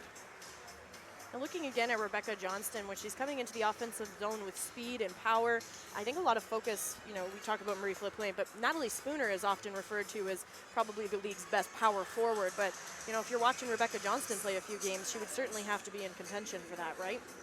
I would think so. Most definitely. So face off to the right of Charlene Labonte, and the Canadiens will control. It's getting it out to center. Here is Lafleur. Lafleur tried to backhand it in off of Gosselin's skate, but it is stopped and an offside call. And Carolyn Willette, you can see her on the ice now as she's skating towards the middle. You can tell that she really, really wants to score, but that these girls are also having a really good time. You saw in that Marie-Philippe Poulin chance a little bit earlier where she dropped it off for Bete and then for Carol Amard, that they're just having so much fun. They're happy to have a crowd that's behind them, that's booing bad calls, that's cheering scoring chances. They've got a great crowd at Etienne Desmarteaux, but it's not this many people, thousands of people inside the Bell Center, which is just an electric building. Exactly, and that's the big challenge, right? Etienne Desmarteaux, we get 1,000 people, 1,500, and that's a great crowd, but that's almost capacity as opposed to the Bell Center here. Lafleur to Willette, left wing side, looking for point number 300 in her Hall of Fame career. Gives it to Clément Indra, back to Willette. Slap shot goes over the bar. Lafleur on the near side, down low for Willette. Caro tries to center it for Lafleur. It is broken up there, and here is Bram. Stretch pass, right wing side. Here's Turnbull. Breakaway towards the goal. She goes, and she loses a handle on the puck as the puck rolls over to the near side. Turnbull recovers, goes into the slot. Down low on the right side for Mickelson, who had snuck in from the right point. Cudmore rolls it in behind the net. Bram with it. Bram over to the far side. Gavrilova into the slot. Davis' shot hits a leg, and it goes over to the far side. 6:50 to go in the second period. Still 1-0 Les Canadiennes. As Noémie Marin brings the puck into the offensive zone. Rolling into the far corner. Mickelson, far side for Turnbull.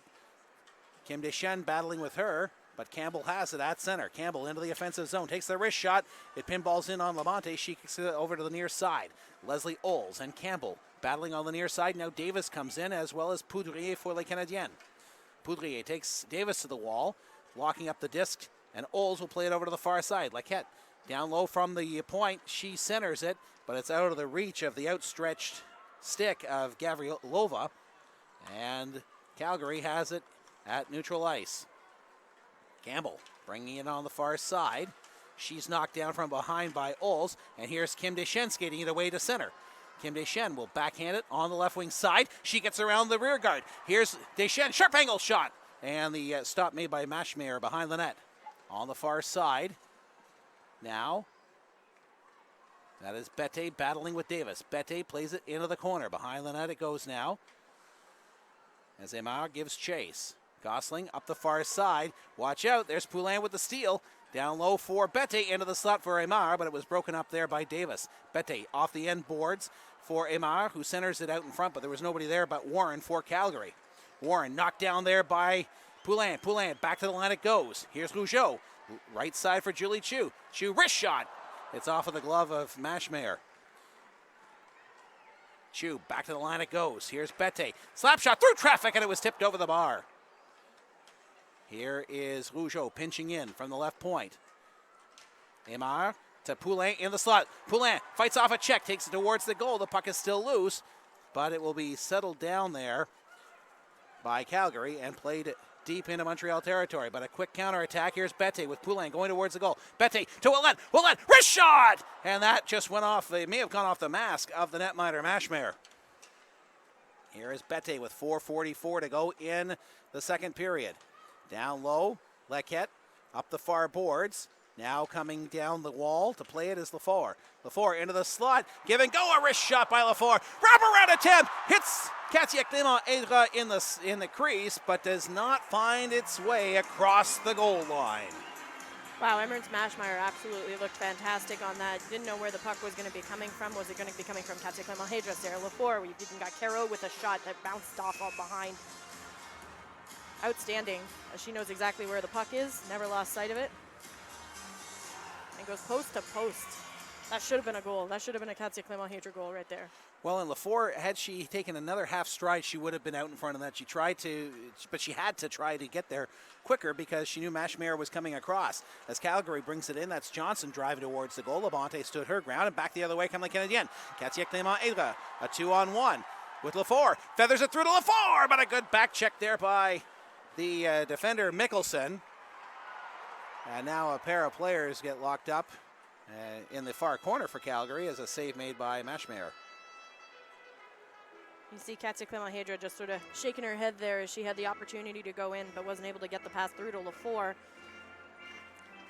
How it goes. She's had a couple of great chances to score and has not been able to make it happen. She's actually been having a really good season, has Katia Clément-Aydra. She's played in all 12 of Montreal's games. She has 2 goals and 4 assists so far this season. Poudrier from the right point feathers it into the corner. Noémie Marin with it. Marin back to the line. It goes for Poudrier. Cross ice pass Chartrand. Chartrand, wrist shot through traffic, and a good skate save there by Mashmere to kick the puck over to the near side. But Montreal recovers as Jenner will have to fight with Oles in the corner and the official as Kim Deschênes goes to the wall. And now Calgary will settle to this down and get it out to center ice. Poudrier goes back in her own zone. Bram giving chase. Poudrier give and go with Chartrand. Gosling keeps it in at the near point. Down low for Bram. Behind the net she goes. A centering pass off of the stick of Jenner. Does not connect. And here is Bette with 3:15 to go in the period. Bette in, takes the wrist shot from the high slot. And it's easily gloved there by Mashmere. Well, we've got 3:12 left to play in the second period. We should remind you that Brenda Andrus, the commissioner of the CWHL, will be joining us during the second intermission to talk about this heritage game. Every team in the league gets a heritage game this season as they celebrate 10 years in existence, which is absolutely incredible. Well, and Calgary was Edmonton and Team Alberta before becoming settling on the Calgary Inferno, which is probably one of the coolest names and maybe the best logo in all of hockey. In all of pro sports. Yeah. Love that flaming hair on the woman on the jersey. Bringing it into the offensive zone is Mikkelsen. Mikkelsen, centering pass, broken up there by the Canadiennes. And here comes Carole Aymar. It's a 3-on-2. She's got Bette, but she gives it to Poulin. Poulin, wrist shot, and a good back check there by Mikkelsen to get her stick in the way of the shot to deflect it in behind the net. Rougeau down low for Bette. Bette spins off the check, comes out to the near corner. Bette reverses down low for Aymar. Aymar battling along the boards there with her player. And that should be Gosling, number 5. No, excuse me, that was number 9, Sarah Davis. Coming up the left side, here's Esposito. Esposito up the middle for Campbell. The puck slides under her stick. And Calgary will go for a line change. 2:15 to go in the period. Still 1-0 Les Canadiennes. Puck played deep into Calgary territory. Lafleur tried to get her stick on it to tip it into the offensive zone, but that did not work. As you take a look at Caroline Ouellette, skating back down to the defensive zone. And Caroline Ouellette, you'll notice she's got these beautiful sparkly white earrings, and those are from Hilberg and Burke, who are proud sponsors of CWHL Live and empowering this broadcast today. Off the face-off. Lafleur will skate it out to center ice. She's got Ouellette up the middle. Here's Lafleur taking it towards the goal. To Katia Clément-Aydra, she hit the goal post. Clément-Aydra with the puck behind the net still. Battling there with Crom. She tries to kick the puck free. Ouellette in there also trying to come up with it. Ouellette may have knocked Crom down as the puck goes over to the far side for Peary. Peary up the middle for Johnston. Left side for Irwin, and she will play it deep into Montreal territory. 1:30 to go, 1:35 to go in the period. Lafar with it. Lafar skating up the right wing side. Has a lot of free ice. She'll gain center and rim it around the boards. It comes off of the stick of Mashmeyer out in front of the goal, but it's controlled there by Brigitte Laquette. She'll play it in deep into Montreal territory. As 4 Acres up the near boards. Jenner battling for the puck. Now Bram locked up along the near side with 4 Acres. And coming up with the puck there is Poulain. Going up the far side, he hits a skate, goes right to Karel Aymar. Aymar up the middle, Laquette with it, with 1 minute to go in the period. Laquette curls, goes right wing side. Her stretch pass for Turnbull hit a stick and went over the bar. Gosling now coming in from the left point to Bailey Bram behind the net. But 4 Acres has it for Les Canadiennes. She'll reverse it to Poudrier. Poudrier tries to hit Poulain in neutral ice, but Gosling has it in her own zone. Give and go with Cudmore. Gosling fans on the clearing attempt. Here's Bette. Ooh, almost a chance for Les Canadiennes to bring it back the other way, but Poulain had her stick lifted. 25 seconds to go in the frame. Dangerous cross-ice pass, broken up there by Jenner. To the near side, and a slap shot by Gavrilova goes to the far corner. Another turnover. Mickelson at the point, takes the shot, bouncing in front. Campbell couldn't get her stick on it. Here's Bette with 10 seconds to go in the frame. She'll lift it out to the right wing side, and that should just about do it. Mickelson will settle the disc down, play it across to her defense partner Cudmore, and she will play it out to center ice as the siren goes to end the second period. Shots on goal in favor of Les Canadiennes by a margin of 12-9, but no scoring in that second frame, Robin Flynn. So we're setting up for a third period with a 1-goal advantage in favor of the hometown team. Yeah, that's something I wasn't expecting. These two teams really score a lot and score often, and they drive the net. And we've definitely been seeing that from both of these teams today. But the difference maker here is that you've got 2 elite Olympic caliber goaltenders between the pipes with Charlene Labonte and Emirates Mashmeyer, who look absolutely outstanding thus far as everybody's on the ice sort of giving each other stick taps as the time is expiring here in this second period. This period has been brought to you by Hilberg and Burke, empowering this broadcast and empowering women's hockey. It's 1-0 Les Canadiennes leading the Inferno after 40 minutes of play. When we come back, it is the commissioner, Brenda Andrus, with Robin Flynn. Live from the Bell Center in Montreal, this is CWHL Live.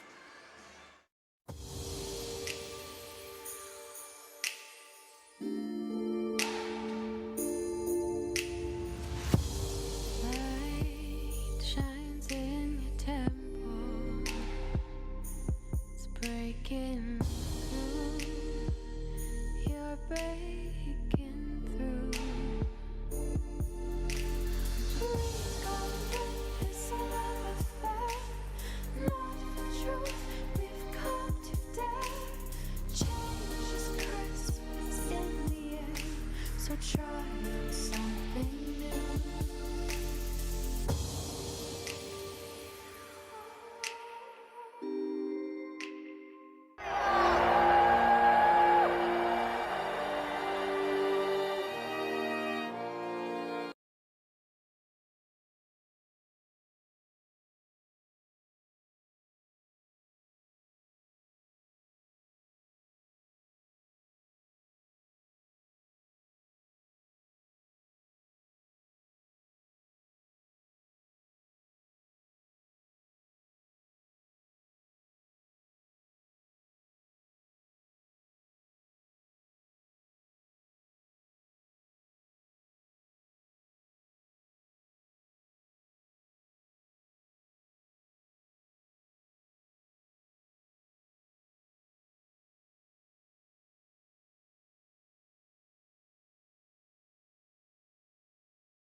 Previously on Heroes of Hockey Day, we've selected 3 teams, and the winner goes to Scotiabank Hockey Day in Canada.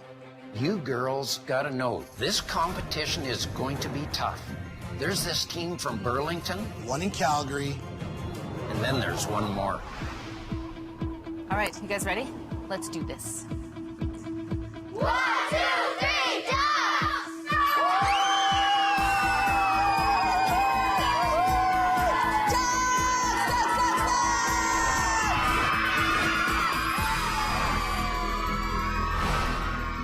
Do you guys have any idea why I'm here? No. What you guys have done for new Canadians. I'm truly inspired.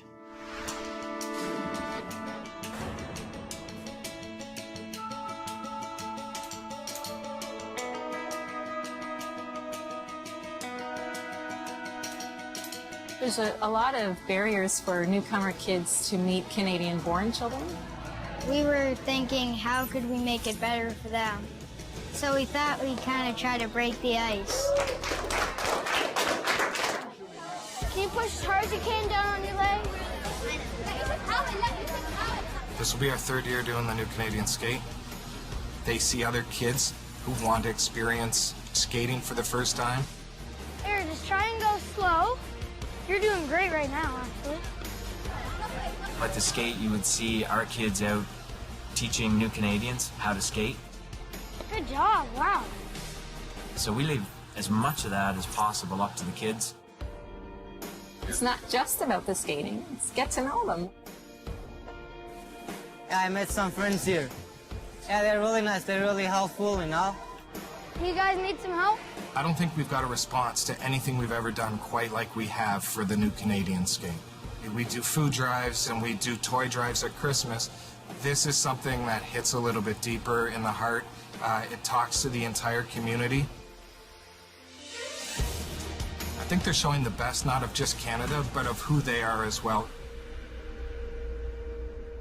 Scotiabank scoured the country for 3 teams for this competition. And guys, you are one of them.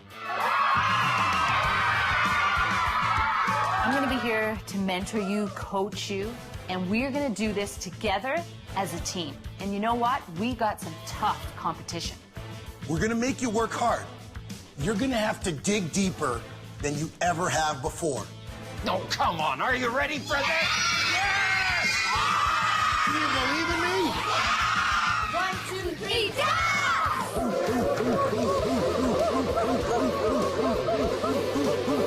Get ready for Toronto!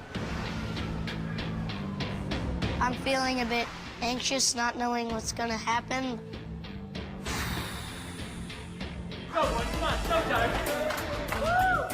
We all know girls are better than boys. No offense, but this challenge is ours. We're gonna own it. I heard that this challenge will be hosted by a hockey legend.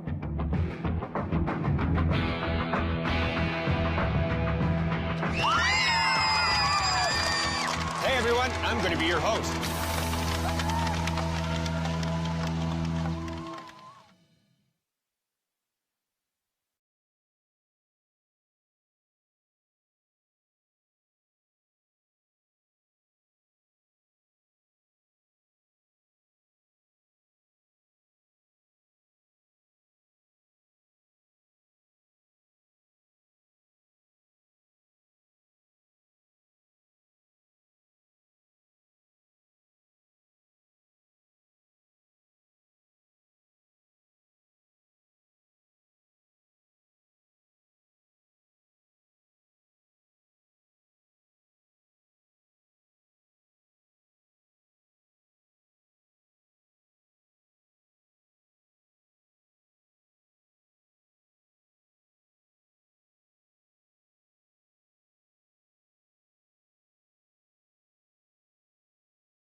to hockey in some way. So it's a win-win, I think, for all our partners, and we're so happy. Toronto Maple Leafs have done it for us with the ACC Centre, and Calgary in the same way. We're so proud of our NHL partners and all the sponsors in the league that have helped us get this far. Thanks so much for your time, Brenda. Oh, thank you. It's still 1-0 after 40 minutes of play here at the Bell Centre. You're listening to CWHL Live. Empowered by Hilberg and Burke.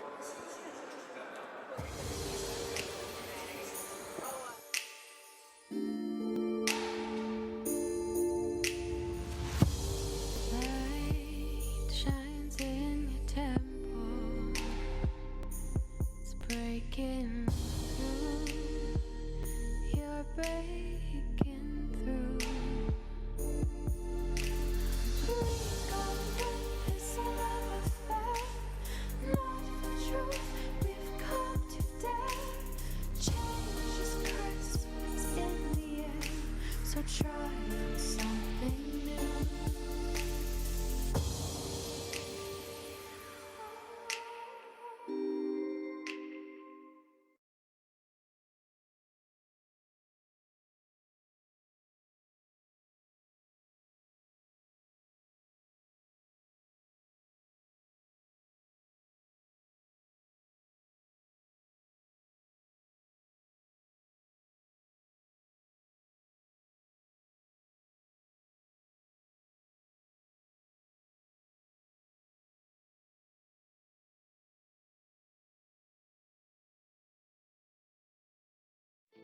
Corey Chevry's hockey journey started like any other young Canadians. Born and raised in Nova Scotia, Corey was drawn to the game of hockey at an early age. When I was about 8, I started to fall in love with the game. It was right around the time that the Mighty Ducks movies were coming out. Corey would go on to develop her own passion for hockey, naturally and uninherited. That's all I did. I played road hockey at 6 a.m., 6 p.m. on weekends, and then hockey every other time. Corey's love of the game compelled her to pursue her passion through desire and sheer will. I had asked my mom that if I could buy my own equipment, would she pay for my registration? And so I decided to have a yard sale, and I just kind of collected everything in the house that I could find. And I had a yard sale, bought my own gear, she paid for my registration, and then just continued to play ever since.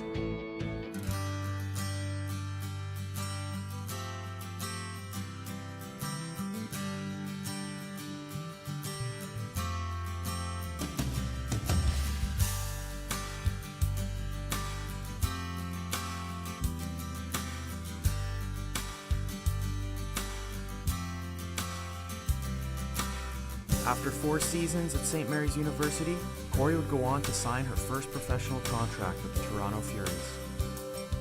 Gets it over to Chevry, centering pass, and they score! Just like that! Chevry to Prevost, and Toronto ties this one up. In the 6 seasons Corey played for the Furies, she set 3 franchise records and won the 2014 Clarkson Cup. And we're back. CWHL Live joins you here at the Bell Centre as the time winds down on the intermission. It's 1-0 Montreal. After 40 minutes of play, Montreal Canadiennes out shooting the Calgary Inferno 23-17 after 2 as we get set here to start the third period. Will the score hold? Will Caroline Ouellette score her 300th career point? It remains to be seen as we step into the final frame of play here at the Bell Centre. John, after looking at the first 40 minutes of play, how are you feeling? How do you think about the Canadiennes and the Inferno have played so far? Well, it's been a very, very entertaining hockey game to this point. The one thing that has surprised me is the fact that we haven't seen more goals. We do have 2 outstanding goalkeepers in this game, but at the same time, we have 2 high-octane offenses. I would have thought to see some more goals than what's on the board thus far, but there have been some great scoring chances. Oh yeah, we've definitely seen many opportunities to score as the puck now is being carried in by Campbell into Montreal's zone in over the blue line. She sends it towards Labonte, but that one is wide. In the corner now, picking it up is Marie-Philippe Poulin. She sends it up towards the point, and that one will bobble over the blue line and into center ice. as Montreal will try and gain control. We've got a body check in the corner as Amard goes into Campbell, who's down on the ice. And Amard's going to get the gate for body checking. As looks like Campbell's struggling to get back up here, so she might be hurt. And Calgary will go to the power play. They're 0 for 1 in this game. As Mickelson goes over to help Campbell off the ice.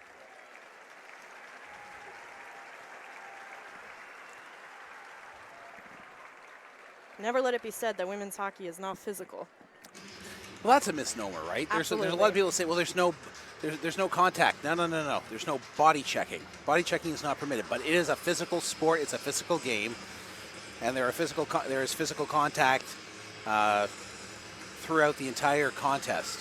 And just like they said, body checking is not allowed, but it still happens. Just like fighting is not allowed in the NHL either, and it still happens. So it's definitely a very physical sport. As to Charlene Labonte's left, the puck will be dropped. Marie-Philippe Poulin wins the draw. That one will go back out to the point where Jill Saunier picks it up. And Poulin clears it down the ice. A good job by Poulin, just to get her stick in the passing lane. There was no chance for a pass being made there, and she was able to intercept and send the puck down the ice. Calgary now has control of the puck as Rebecca Johnston sends it into the offensive zone and into the corner where Caroline Ouellette will scoop it up and send it behind Charlene Labonte. Puck goes up to the blue line where Mickelson will keep it in, hangs onto the puck, settles it down, sends it in through traffic. That one blocked by Julie Chu. Preemptively getting down to block another shot as well as Jill Saunier goes for a little circle. Mickelson on the blue line sends it back down. Calgary making a few passes here as Mickelson will switch positions and takes the shot, and that one goes high and wide of Charlene Labonte. Johnston sends it back up for Mickelson.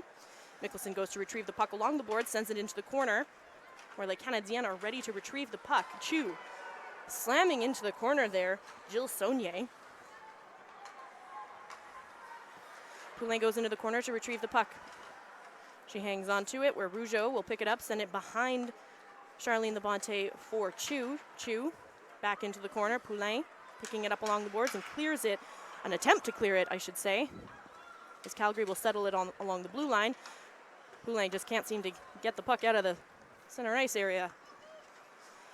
Calgary has some fresh bodies on the ice as Irwin and Laquette trying to battle to grab the puck, but Montreal will clear thanks to Noémie Marin's clearing attempt.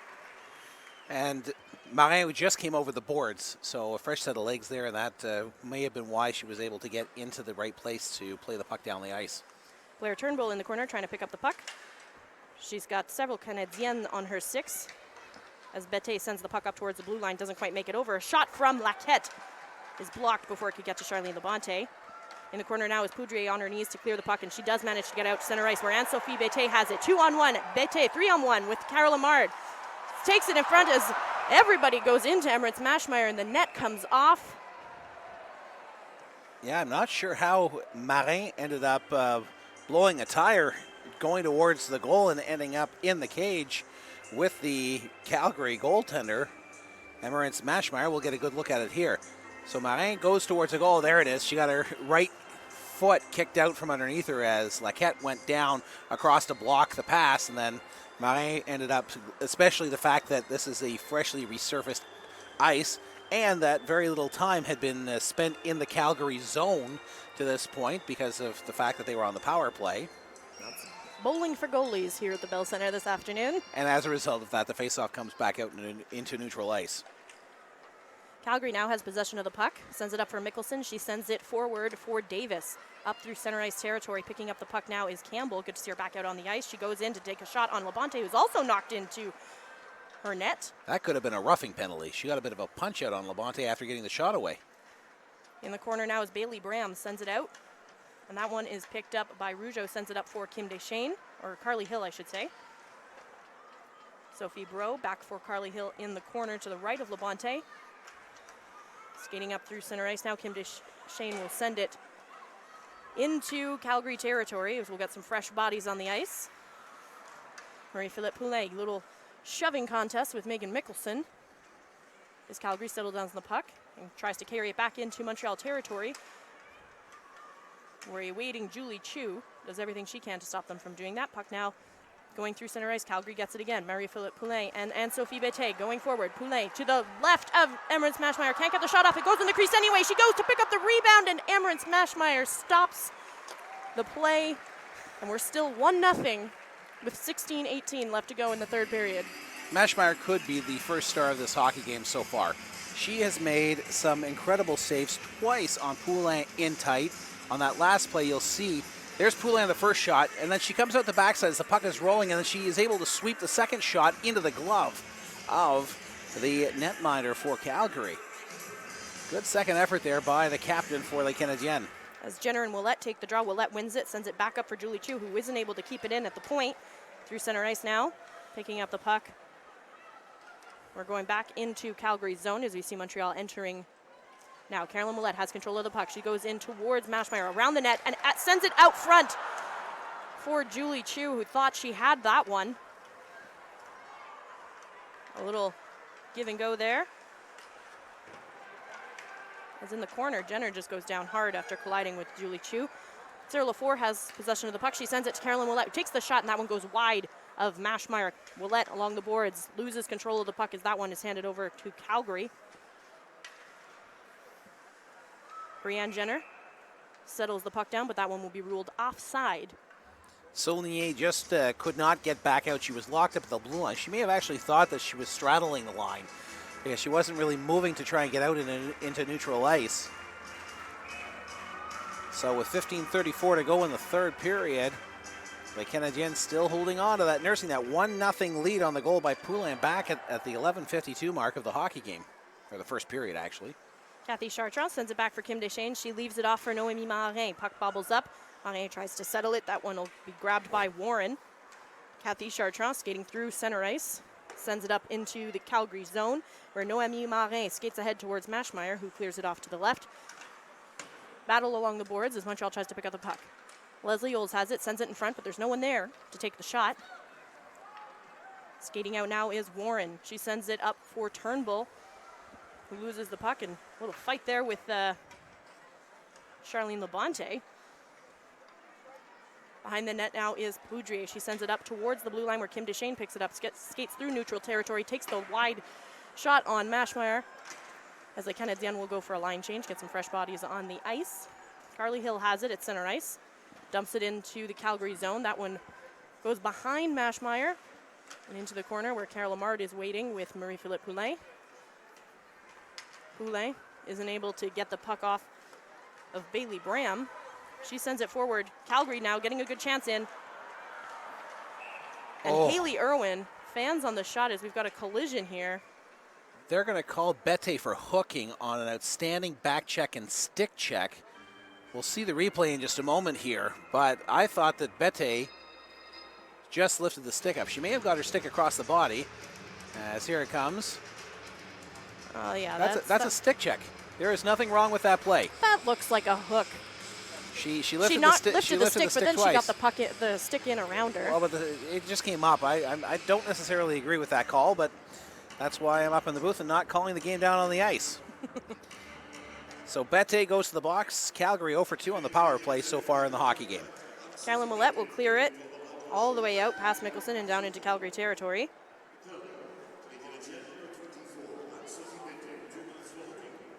Skating through now is Rebecca Johnston. Sends it forward for Jill Saunier.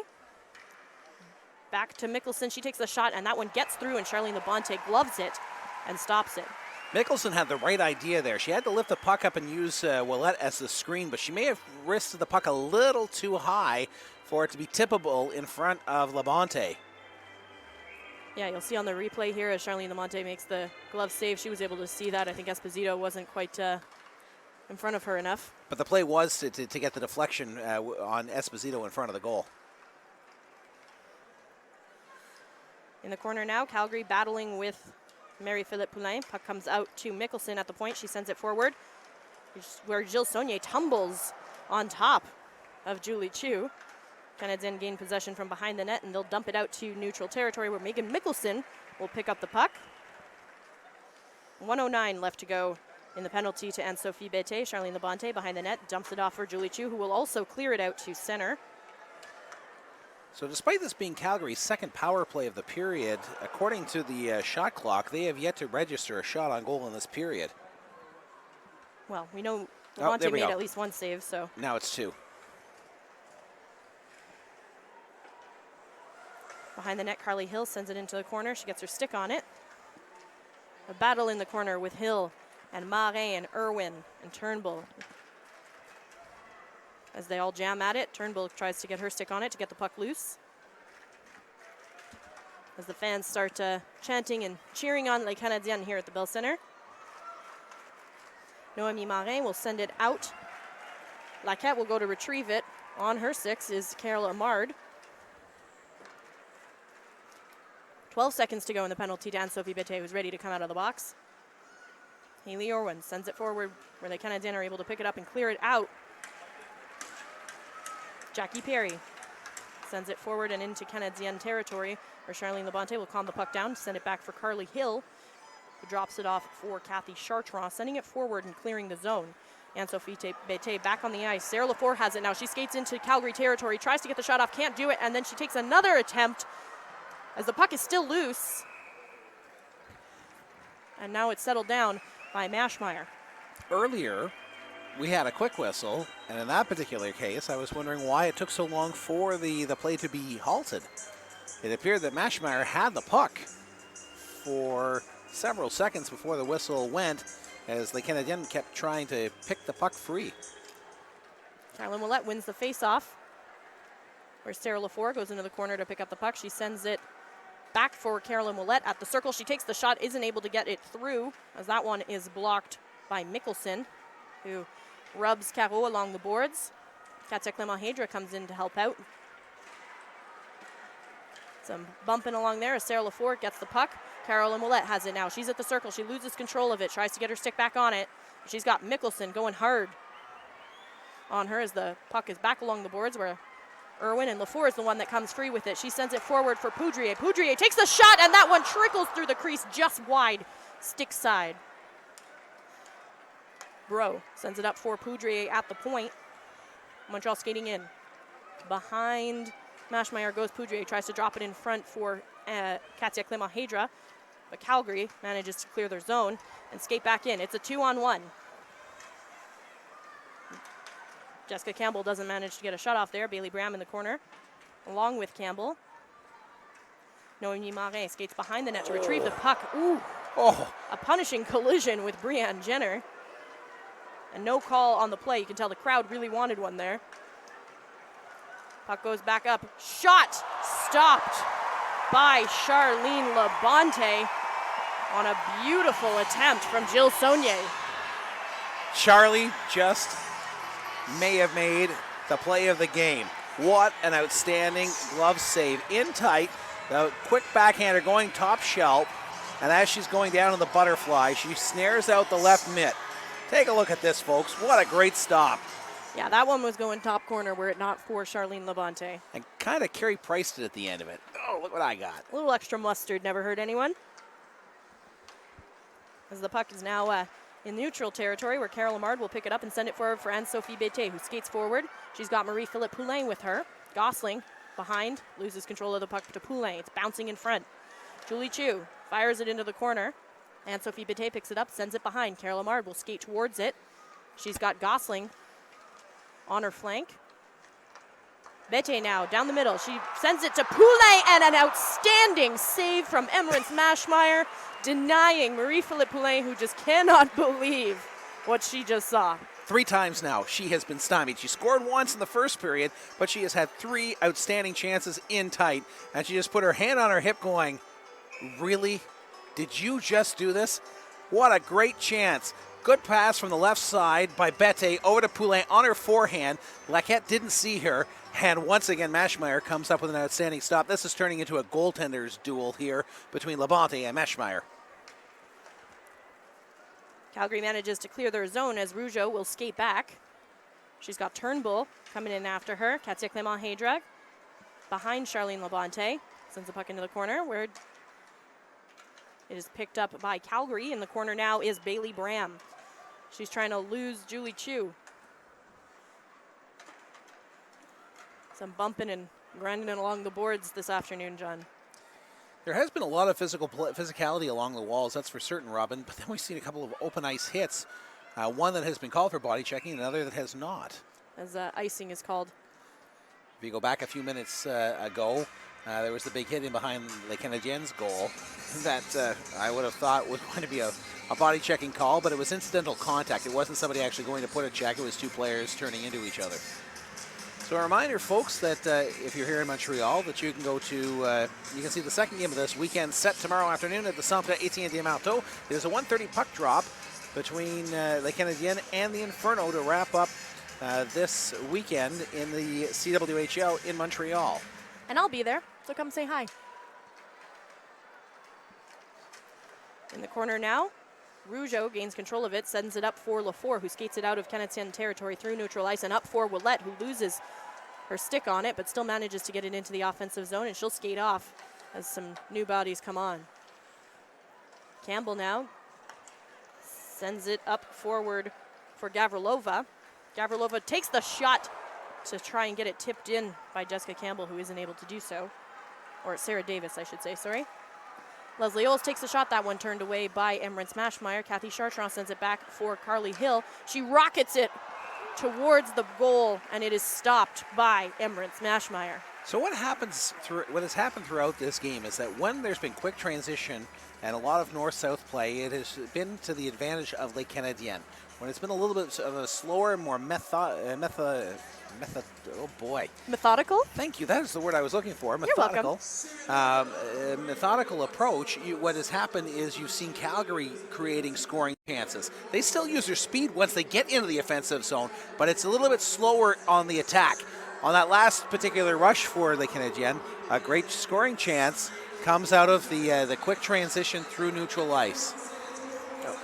It's going to be interesting to see over the next 8:45 if Les Canadiennes are able to use the speed that they have in the neutral zone to create opportunities, as the fans are asked to get up and do crazy dances, and Robin Flynn doing her crazy dance up here. Oh, we see an Inferno fan up in the stands, very proud. Wow, came all the way from Calgary for this one, eh? Now we see people all over the building. The Bell Center is rocking. It's a great atmosphere here in the building today, really. It's been a lot of fun.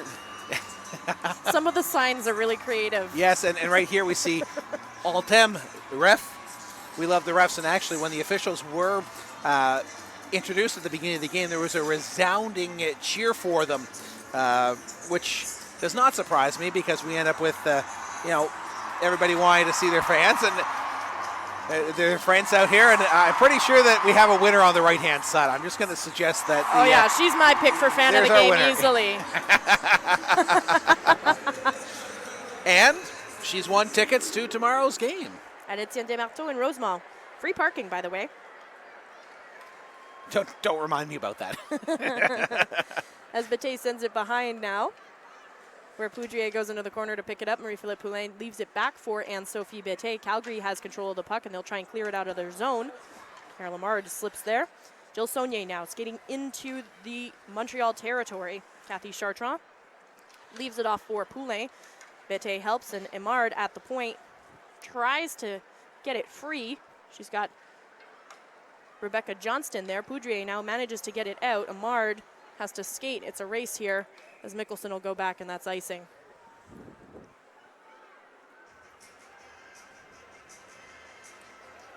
So we had a chance to speak with, you had a chance to speak with Brenda Andres in the intermission, and I know that she's very pleased with the turnout here, the great crowd, great fans, this has been an outstanding hockey game, but the atmosphere here has just been wild at the Bell Center. I can't rave about this enough. Plus our vantage point's pretty cool. Yeah, not a bad spot to watch the hockey game from, as Turnbull has the puck, and she'll go for a little skate behind the net.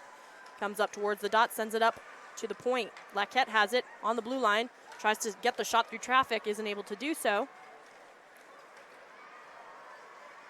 Another shot thrown in by Gosling, rookie defender for the Calgary Inferno, and that one is turned away by Charlene Labonte. So what you might be noticing here the last little bit, when Calgary gets the puck into the offensive zone, they try to work it to the top of the zone.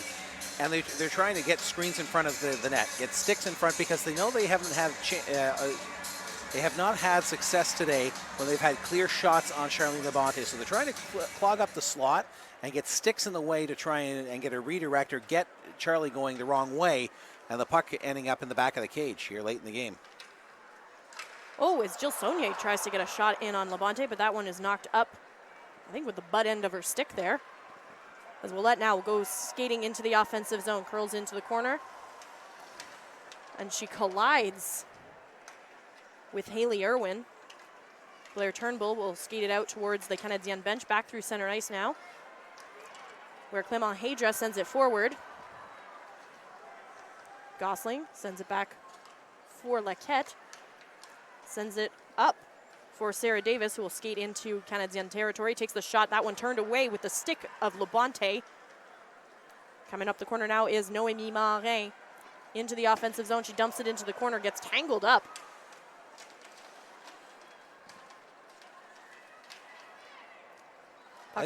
Sorry, Robin, as you mentioned, a lot of physical play here late in the game along the boards as teams are trying to get an advantage on one another.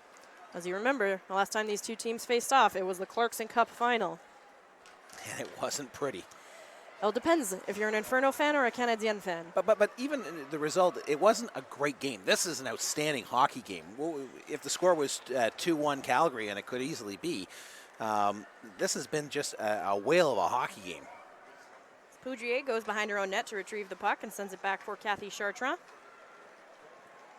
Up for Anne-Sophie Bété, skating up. She's got Amard and Poulin. She sends it up to Poulin. She takes the shot, and that one is wide of Maschmeyer, hits the netting, and we'll get a whistle. Mickelson got her stick into the shooting lane there and was able to deflect the puck up over the glass and into the meshing at the Calgary end of the rink. As we once again see that certain fans love the refs.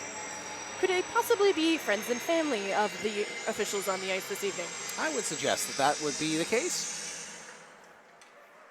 But that is one thing about the CWHL and women's hockey in general, is that there is still a novelty to come to an event like this and encourage your friends and family in whatever role they have.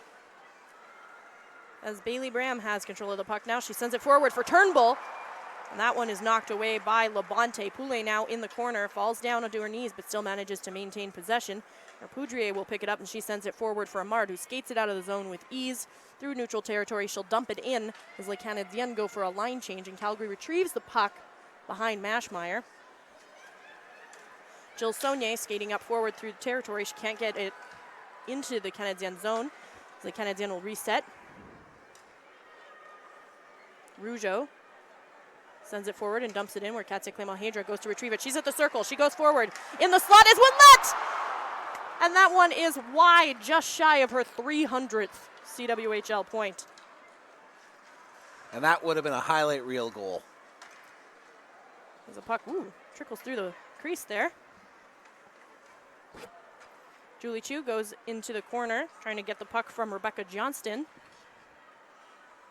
Brianne Jenner battling along the boards with Katya Clément-Hedra. And Jenner will fall onto the puck. And a penalty coming up here. I think she was hauled down. It's going to be a holding call, you're correct. And Julie Chu is asking the question, why?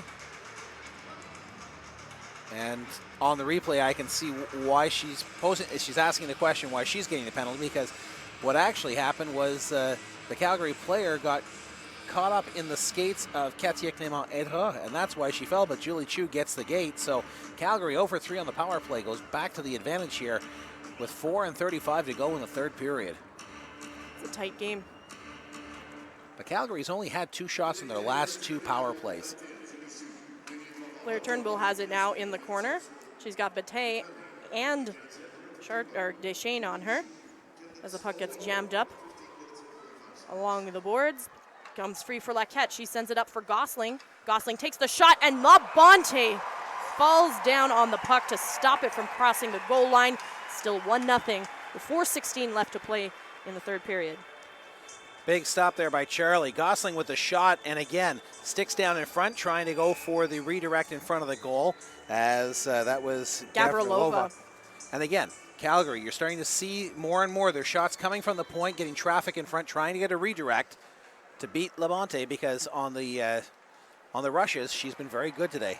And Canadiennes clear the zone. Emirates Maschmeyer forced to grab the puck and send it over to Gosling. It goes behind, resets, assesses what's the best option as she sends it forward for Laquette. Laquette coming in. Cross-ice pass for Haley Irwin as the puck goes around the boards up to the point for Gosling. She sends it back into the corner for Haley Irwin. Irwin skates up. Gosling sends it forward for Laquette, and that is stopped by the pad of Labonte. Irwin resets, changes positions with Laquette as Gosling moves to the left side. And the Canadiennes clear it out thanks to Carolyn Willette. Irwin with a good job to come through the middle of the box to keep the pressure on as Calgary ices the puck here. But just going back there, Robin, Irwin came off of the right side, picked up the puck. Nobody saw her coming in off of the right wing half wall, and then she was able to take the puck into the far corner, but a turnover, and it eventually results in an icing charge against Calgary with 45 seconds to go in the power play. Noémie Marais will get set to take the draw here. Brianne Jenner at the dot. Jenner will win it, sends it back for Laquette behind Maschmeyer. She'll slow down as Gosling and Jenner position themselves for a rush. Coming out now, Jill Saunier has it. She gets tripped up with Poudrier, falls, but still manages to keep her stick on the puck. Battle along the boards now. And Sophie Bété managed to get the puck out where Mickelson will pick it up. She's got some open ice. She's back at the blue line. She sends it to Johnston. Johnston at the dot, sends it back. Cross-ice pass for Jenner, who loses control of the puck. Jenner at the circle, sends it forward through traffic where Jill Saunier tries to scoop it up. She isn't able to do so. Noémie Marais will, and she clears the puck with as the penalty to Julie Chu expires, and she skates back out towards the bench. Good job on the PK there by the Canadiennes, giving up only one other shot on goal. Rebecca Johnston in the offensive zone loses control, and the puck goes back through neutralized territory. As Johnston and Clement Hadra battle to gain possession, puck goes around the rink where Sarah Lafleur is waiting to pick it up, sends it forward for Clement Hadra, who skates in. She's got a partial breakaway, and her shot from the goal line doesn't manage to get in on Maschmeyer, who kicks it away. She was looking for Willette in the slot there, and the puck was just out of the reach of number 13. Now, Robin, here's the question. It's 1-0. Minute 53 to go. If things stay this way, how long before Calgary pulls their keeper? And do the Canadiennes put Willette out on the ice with the empty net? Absolutely. I think Willette will play 90% of the next 1 minute and 53 seconds remaining in this hockey game. I say once this zone is cleared, I imagine that Maschmeyer will get the hook for the extra attacker. Zamard wins the draw, but Calgary gains possession. Poulet back at the line to keep it in. Calgary hanging on to it as they try and get out of the zone, as Maschmeyer looks to the bench waiting for her cue to be pulled. Neutralized territory now. The puck is in possession of Les Canadiennes. Julie Chu has it. She skates in. She's got two people in front of her. She takes the shot, and that one is stopped by Maschmeyer. Julie Chu with a wrist shot, a deceptive-looking wrist shot as she was coming over towards, moving to her right, and then shoots towards the short side. Actually, the puck may have hit a stick on the way through, and Maschmeyer had to get down in the butterfly to make the save. A reminder, after the game, we have our 3 stars and the player of the game interview down at ice level. Clement Hadra into the corner now to pick up the puck. Bounces off the back of the net, where Haley Irwin has it, sends it forward for Cudmore. Cudmore through center ice, dumps it into the offensive zone where Charlene Labonte behind the net, knocks it to the side, has to get back into her crease in a hurry there.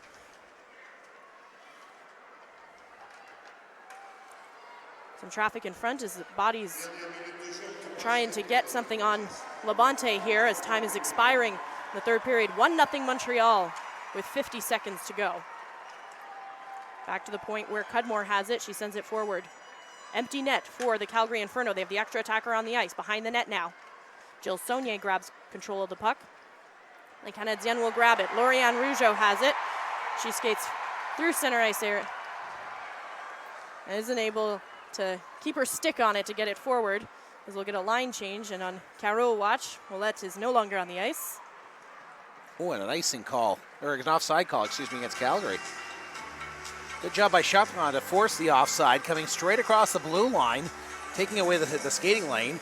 And Calgary makes a big error here with 25.3 seconds to go in regulation time, and a timeout coming up here.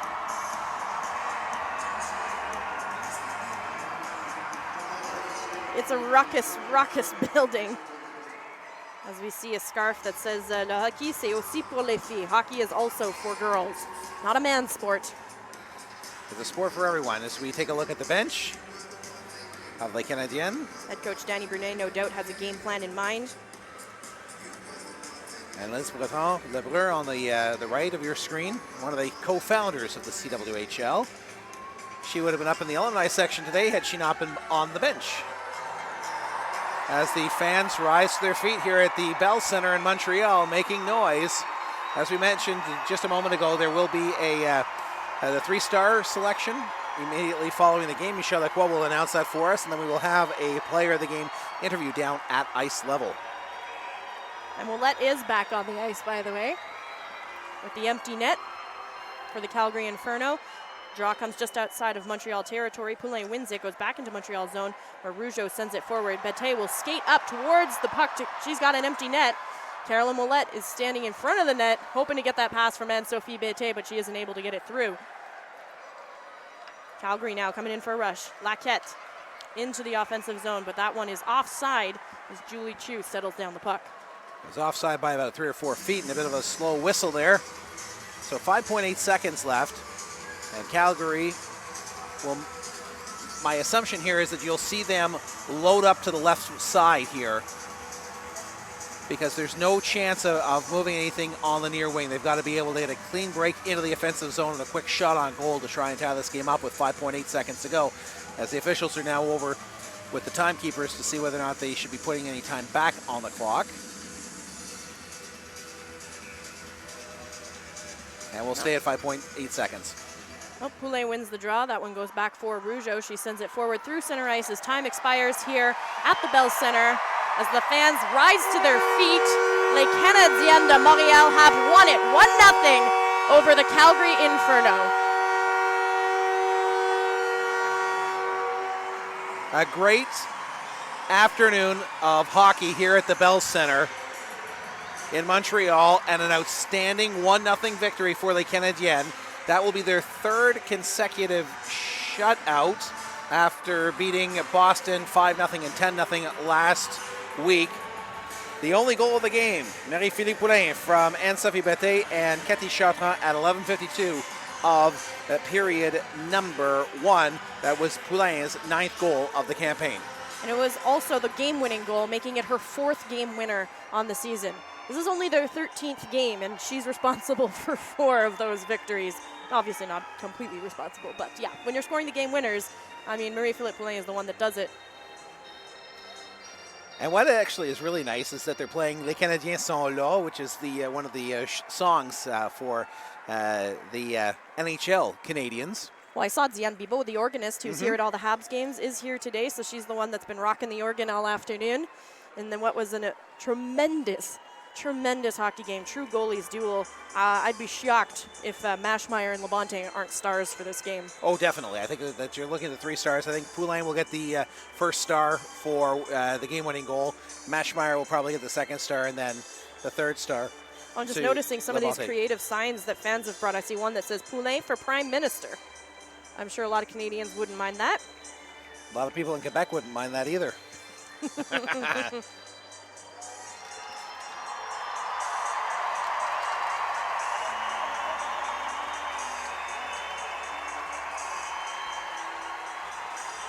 So Michel Lacroix will be coming on in just a few moments' time with the 3 stars of today's game. But Robin, what a great view, a great crowd here. I'm not sure what the final attendance number is, but it's a very, very loud crowd, and the middle sections of the rink are quite full. Incredible. Really exciting to see. The Canadiennes, as you see them now in that epic team photo that was released this week, bearing the flag. You know, I think you need to get me one of those flags, John. You know what?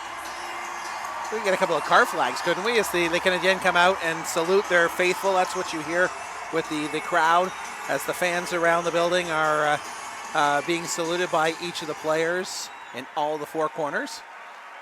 And now, in just a moment, the next voice that you will hear will be that of Michel Lacroix, the legendary PA announcer for the Montreal Canadiens. And for today, les Canadiens de Montréal. Nice having Michel Lacroix here. Just another reminder here that this broadcast was empowered by Hilberg and Burke. They are empowering and championing women's hockey and the CWHL and Canadian athletes. Ladies and gentlemen, today's 3 stars. La 3e étoile, the 3rd star, Charline Labonté. Labonte, who made 25 saves in the hockey game, gets the 3rd star.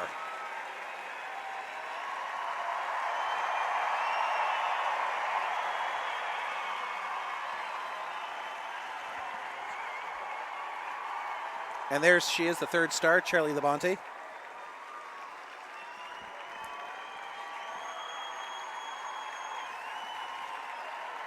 La 2e étoile, the 2nd star, Emerence Mashmeyer.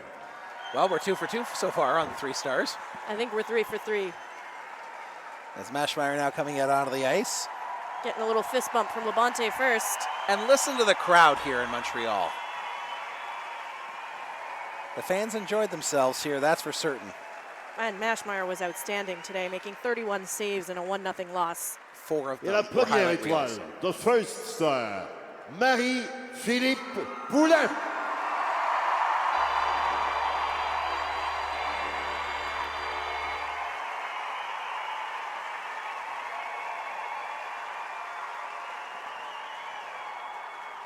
As fans are getting CWHL jerseys from the players.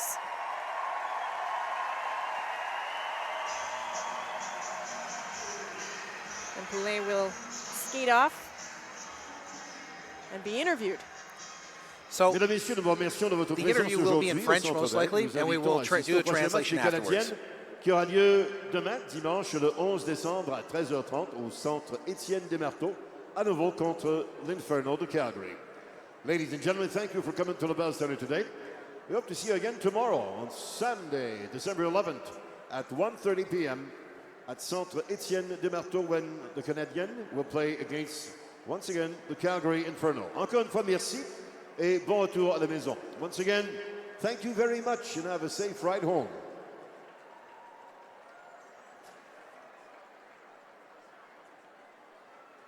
Je suis en compagnie de la première étoile du match d'aujourd'hui et la capitaine des Canadiennes. Ah oui, on peut l'applaudir quand même. Marie-Philippe Poulin est là aujourd'hui, premier match au Centre Bell. On part avec une victoire contre l'équipe que vous avez perdue l'an dernier en finale. Comment on se sent aujourd'hui avec cette victoire-là?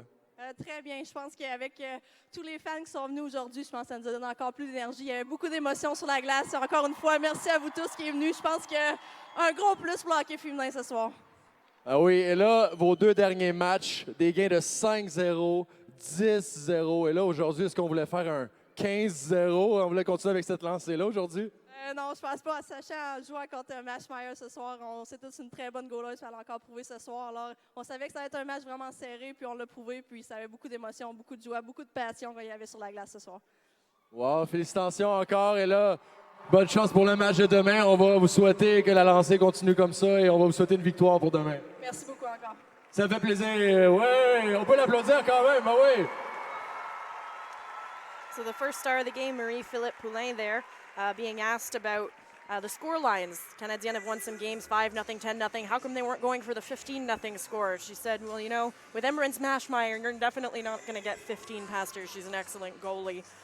She also saluted the fans and the atmosphere here and thanked everybody for coming out and how important this is for women's hockey and how much the girls, the women on the ice playing, appreciate having these people in the stands. And she did really talk about the energy that the fans brought, not just having people in the stands, but the energy, the passion that was in there, and that that elicited an emotional and passionate response by the players today, driving them towards such an outstanding hockey game. So let's take a look again at the 3 stars, Robin.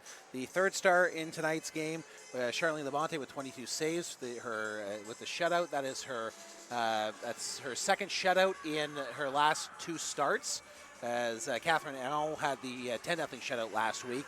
The 2nd star, Emery's Mashmeyer from Emerance, Mashmeyer from Calgary with 35 saves, including 4 spectacular stops, 3 of them on Marie-Philippe Poulin, who was the game's #1 star with the only goal of the hockey game. And of course, she's the only goal of the hockey game. She scores the game winner. I was talking earlier about how her last couple of games, she was scratched in the last game against Boston, and the last few games before that, they weren't her best starts. Not saying she had bad games by any stretch, but she wasn't dominating the play in the way that she usually does. She didn't look as quick on her feet, and that definitely wasn't the case. We saw the old Marie-Philippe Poulin today, and that's what I said. I said Marie-Philippe Poulin does not play off her game very often. When she does, she comes back and she fights hard, and she managed to get the game winner, her 4th of the season. Well, Robin, it was a great game today.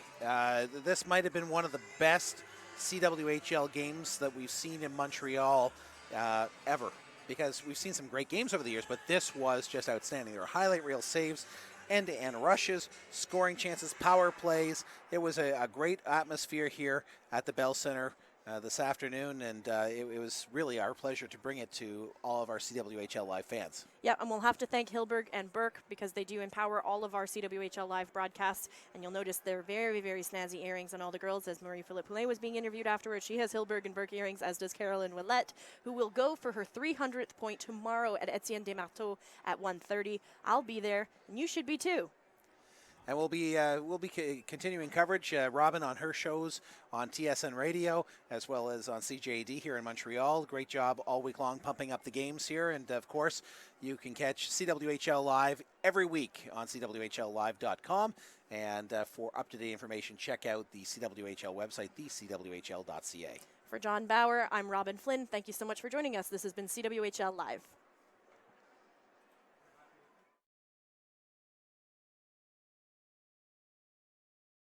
Sanderson passes it to Westfall, takes a shot, and it's a no goal. Westfall passes it to Sanderson, who passes it to Bobby Orr. Tried a shot that was wide, and Keenan cleared it, but not out. Bobby Orr behind the net to Sanderson. Orr!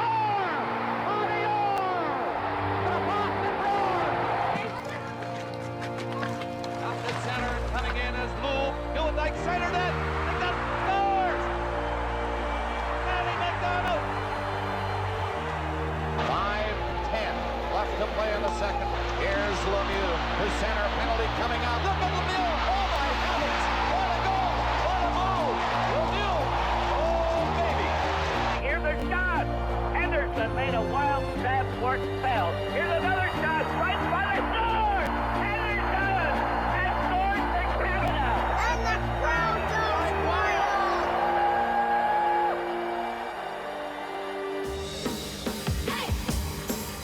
100% énergie. 100% passion. 100% effort. Pourtant, les femmes n'ont que 5% de visibilité. Les producteurs laitiers canadiens croient que les athlètes féminines devraient être vues et entendues haut et fort. Avec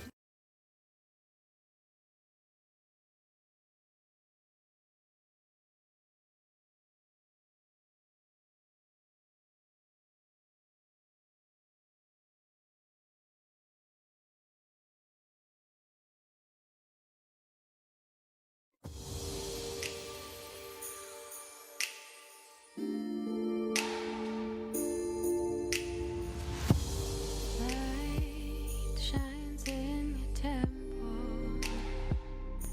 It's breaking through your brain.